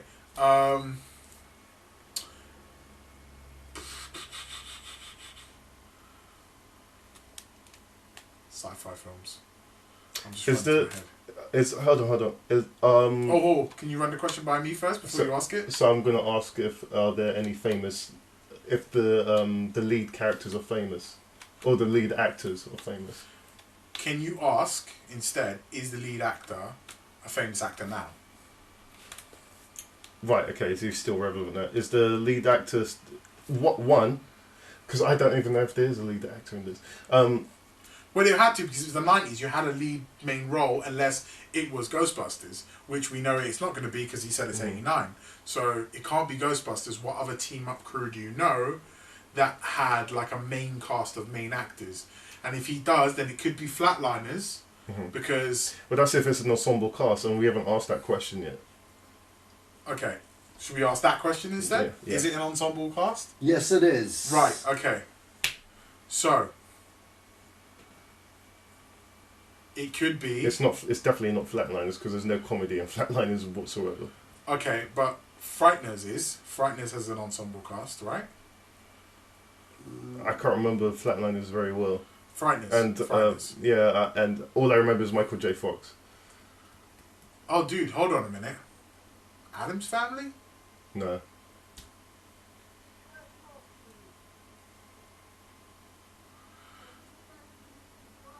Who else? What else? Okay, so... How many questions you got left? 9? You've got 9, yeah. 9 and 2 hints. Should we take a hint? Yeah, let's take a Take a hint. Just trying to think. Good hint. Most of these guys in this movie, there's quite a lot of famous actors in here. They're not as big as they once were. I think Young Gun style. Like a lot of them aren't as famous as they used to be. No, Lost in Space? No. No, I can't remember if that was a horror film or not. It had element. Nah, it's not Lost in Space. Hey, here's a question. Because the director's. Director's famous. You said you asked the question. It's not James Cameron, right? You did ask that. You wasted that question. It's not Cameron, no. Thanks. So it wouldn't have been Aliens 2. Before you ask him, ask me, because I might be able to help you answer it. I'm going the director route. I want to know if it's Spielberg, so that's why I want to ask him, because I want to eliminate him because he's a relevant. Well, he might be Jurassic. When did Jurassic Park come out? 1993. That's a sci-fi film, right? Yes, it is. Yeah. Okay, Jurassic Park, sci-fi film. Sam Neill's not very famous. Sam Neill is fucking famous. Not that much anymore. Yes, he is. In comparison. Oh my god. No. Sam Neill is very relevant today. Is it an ensemble cast though? Yeah. You got what? Richard Attenborough. You've got Richard Attenborough. You've got what's his name? Bugman. Dr. Alan Grant. Not Alan Grant. Samuel Jackson. Yeah. So it can't be that because he said a lot of them aren't famous anymore. Pretty much all of them are famous. Yeah, but we're not asking for a hint. Whatever you say. Yeah, I can't really. Well, I completely disagree with Sam Neill because he was. We're arguing. We're back to semantics here. What was the last? All I'm going to say is on the Sam Neill thing, yeah, which is unrelated, which is like unrelated. Whether it's unrelated or related or not, I don't know. But like, Sam Neill ain't a big name. Yeah, he is. What was the last thing you saw Sam Neill in? To us, yeah. No, he is. Really? He's very. When was the last big A-list film? We'll talk about this after. I wouldn't class him as an A-list. Just Alright, anyway. Alright, okay, so ensemble cast, prevalent actors, not very prevalent anymore. Comedy, a sci-fi comedy, like in the 90s, funny bits and scary bits. I have no idea what this film is. We've got 9 questions left, right? Yep. And we've had 2 hints. Okay, so we're gonna need to blow a few questions to get a bit closer. And it's definitely not Event Horizon. Huh? It's definitely not Event Horizon. That's fine. It's not Ridley Scott. So, I want to ask, tell me what you think, I want to ask him, what exact year did the film come out? Can you tell me that, or is it a yes or no question only? Yeah, I don't think we can go for exact years. I wouldn't know how to ask that. What exact year did the film come out in? Yeah, because that's he yes can say yes or no. Huh? So we would have to go through years. Okay, no, but you could say did it come out before 95 or after 95? Yeah, that's a good one. Ho. Sci-fi film set on Earth, comedy element, good and bad, ensemble cast, not very famous, Matrix. Oh, okay. Lawrence Fishburne isn't massive anymore. Yeah, I know he is. It was an ensemble cast. Lou Pagliacci, right, who played Cypher. The other 2 nobody remembers. Yeah, Carrie-Anne Moss is in the TV series at the moment. Carrie-Anne Moss, but she's not super famous. She's not someone you think up top. The only one really she never was. Yeah, but the only one really... But he's an ensemble cast, technically, right? The only one really is Keanu Reeves, who is technically quite famous. No, he's still an A-lister. No. Fuck. Alright, sorry. That's the question. On that note... Because that's 2 directors. Can we have the last hint? You want the last hint? Sure. No, but you said on that note, what were you going to say? No, I was going to say, disagree with you on the Keanu... Look, I said specifically, these guys aren't A-list anymore. Right, they ain't big names anymore. But... That's you named The Matrix with fucking Keanu fucking Reeves. That's not what you said. You said not all of these actors are necessarily famous anymore. Those are your specific words. Okay, well, I would stand by that. Okay. So, yeah. So that's why we went with Matrix, because not everybody there is necessarily famous anymore. But Keanu Reeves, man. big head. I know, but Keanu Reeves is very famous. I'm completely there. Not all of these actors are necessarily that famous anymore. I can't give you Carrie-Anne Moss because she was never famous. The guy who plays Cypher, he's always he's always played those characters that he's quite big in Sopranos. That's the Sopranos though. And he's quite famous though, right? Yeah, but there's loads of people in The Sopranos that sit on that same pedestal. I mean, John Hamm wasn't famous until he was in Mad Men. Okay, so right. So what's your next question? What would you say? I need to get Spielberg out of the way. Is Steven Spielberg the director? Oh no! Can we rephrase that? Is Steven Spielberg attached to this project? Because it could be that he's a producer. So you're not. Oh yeah, two birds with one stone. Right. Thank you. So if he's attached to it, then he's somehow still involved, right? That opens up two boxes because he's produced a lot of films. I know, but you say director, films that he's produced still have the little Spielberg magic on it. Yeah, but he's produced all of Zemeckis' films as well. Ask a question. That's fine. We'll go with that question. Go with the original question. Is Spielberg a director of the movie? That's your question, right? Before I ask it. Is Spielberg the famous director? No. Okay. That puts I can think of other people now.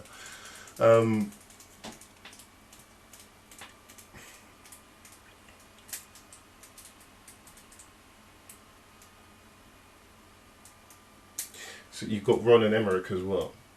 So you've got Roland Emmerich. You've got what other sci-fi films apart from Independence Day, and did he do? Ensemble cast. Hold on a minute. Never thought about that. Ensemble cast. Independence Day. Mm-hmm. Scary parts. The Aliens. Should we ask him if he's a Roland Emmerich? Is it a Roland Emmerich film? Yes, it is. So it's Independence Day. Yes, it is. Fantastic! Boom! How you took so long to get Independence Day, considering it's his favourite movie ever. Do you know what? You know what? I was like, because Leo said, "Fuck it, Independence Day," and then that's essentially kind of the same thing, though. Almost the same thing as The Matrix, then, really, isn't it? Because not everybody in Independence Day is a massive character. Let's talk about realistically. Yeah. The only real two main standalone characters that are like top build. Jeff Goldblum, Will Smith, right? Yeah. The other people are side people: Bill Pullman, John Hirsch, and whoever the fuck else was in that movie, right? It's the same with, as you said, like the two top build people: Lawrence Fishburne, Keanu Reeves, right? Everybody else kind of falls by the wayside, right? They're still working. Yeah. So Matrix still falls into that same kind of category as a hint. What would your third hint be? What would it have been? Your third hint? I would have said it was the biggest blockbuster of that year. Which it was. Yeah. He's good with that one, yeah. Well, there you go. All right. And the other one I was going to go for was Michael Bay because technically Armageddon is science fiction. But it doesn't happen on Earth, does it? It happens on a meteor. It kind of happens on Earth. Yeah, but that's a technicality that you but that's the kind of bullshit he goes for, and that's why I thought I had that in the back burner. So dude, I have like a perfect movie that I reckon you'd guess it so quickly. I've got like the perfect movie that I'm talking about. Oh yeah. Yeah. No. Save it, and we'll do this again. Okay. We'll do this again. Then it will be your turn to torture Fuck us. with you guys, yeah. Okay, well, that's the end of the show, guys. Thanks for listening. That was an epic 20 questions. Thank you, Leo. Thank you, Sach. Leo, where can we find you? You will find me on the interwebs, but mostly What's the Damage podcast, which is my podcast. New episode drops tomorrow with Ken from Ken Talks Film, formerly Friends Talk Film. Stop smiling. So that's usually mine. You'll see me on Twitter, What's the Damage on Twitter, and my SoundCloud, YouTube, all those lovely Facebook. Stitcher. I need to get on the Stitcher. Okay. I need to get on that. I need your help. Okay, cool. So we'll do that. But that's where you'll find me, man. Okay. Sach? You'll find me at Sashman3 on Twitter. Okay. And to find me, it's just the podcast, really. It's You find the podcast on Twitter. Just put in Zedo Design in the search bar. You'll find it. Before we or go, at Zedo Design. Hold on. Oh, sorry. And you can write into the podcast at podcast@zedosgang.co.uk. And if you've got any questions to ask, if we were wrong about something, or if there's a topic that you want us to talk about, or if you just want to write in with a 20 questions game for us to guess, then yeah, go for it. Right into the podcast, and we'll do that. Always like and subscribe to this podcast on YouTube if you're listening to on YouTube, and on what's the other platform called? iTunes. Please rate us because that helps. And yeah, that's about it. Yeah, you're gonna say something. No, I thought you were ending. Yes. I was like, before you end. Like, I just wanted to ask you a question. Can I just run through something with you? What do you guys think? I want to do it on the podcast, like here, so you can talk about it here, so maybe somebody will mention it and go, don't fucking do that, it's a shit idea. I was thinking about doing something on my podcast where I was going how to beat, where it's like how to beat a antagonist or protagonist in current day setting. I'm going to start doing it with my girlfriend because I think she can come up with really shitty logical results that ruin the entire thing, and I have to come and fight back. Okay. So, for example, I would say like, okay, Joseph, in modern day, currently with what you have now, how would you beat Frankenstein? That's interesting. Frankenstein's after. No, I'm not asking you to Frankenstein answer it. Or Frankenstein's monster? Frankenstein's monster. Okay. Right? How would you beat Frankenstein's monster? And then you could be like, what iteration of Frankenstein? I'd be like, Kiefer Sutherland, like Robert De Niro Frankenstein, or Bolts in the Neck Frankenstein. How would you beat that modern day? And I would say like, top trumps. This is how he was beat in the films. Can you do better? And then like, let's say he rocks up, like you've received like a hit. I'm not asking you to answer the question now. It's just like that's a good scenario. Game. That's a good and I'm game. thinking about starting doing just like a standalone podcast episode that's about 20 minutes long on just the back and forth. Oh, that will, you're having a laugh if you know it's going to be 20 minutes. That's going to be an hour at least. I don't know. Who knows, man? My girlfriend's pretty funny. This is what I mean. That's going to be an hour at least. She doesn't watch a lot of films, whereas I do. So I think it would be fun to be like, this is the scenario you're in. How are you going to get out of it? And just watch somebody who doesn't know like how movie world works. Yeah. To see how they would figure it out. That's brilliant. I've been thinking about that for a few weeks. That's a good idea. I spoke about it yesterday when I recorded my podcast with Ken, and I was like, "This is something I'm going to roll out. I'm going to do it right after. I think I'm going to introduce it right after Christmas. Yeah. I'm probably going to pre-record a few episodes, but if you're interested, jump in on it. And I'll pick something on like a bit left field for you and Sad, and see if you can put your minds together and how you beat him. Okay. Or maybe, like, it doesn't have to be Frank, it could be anybody. But, like, how would you beat, let's say, for example, you versus fucking John McClane? Like, how would you beat John McClane? Do you think you stand a chance against the great John McClane? It's good. Because Hans Gruber couldn't do it. Could you? So, this is the question. I'm thinking about throwing that on the side, just fun. And I'll do it about video games as well, just a bit of a joke. But that was it. What do you think? It's good. Dude, it's good. Yeah? It's good, Sash? man. Yeah, it's good. Alright, cool. Yeah, you need to do that. Alright, anybody on your podcast thinks that's a good idea, come whatstthedamage@gmail.com, throw me a message and just say that's a shit idea, it's a good idea, or whatever you want to say. Alright, cool, that's it, I'm done. Okay. Sorry to interrupt your last little bit there. No, that's fine, that's absolutely fine. Okay, so yeah, that's been the Zedos Gang podcast, and we're out.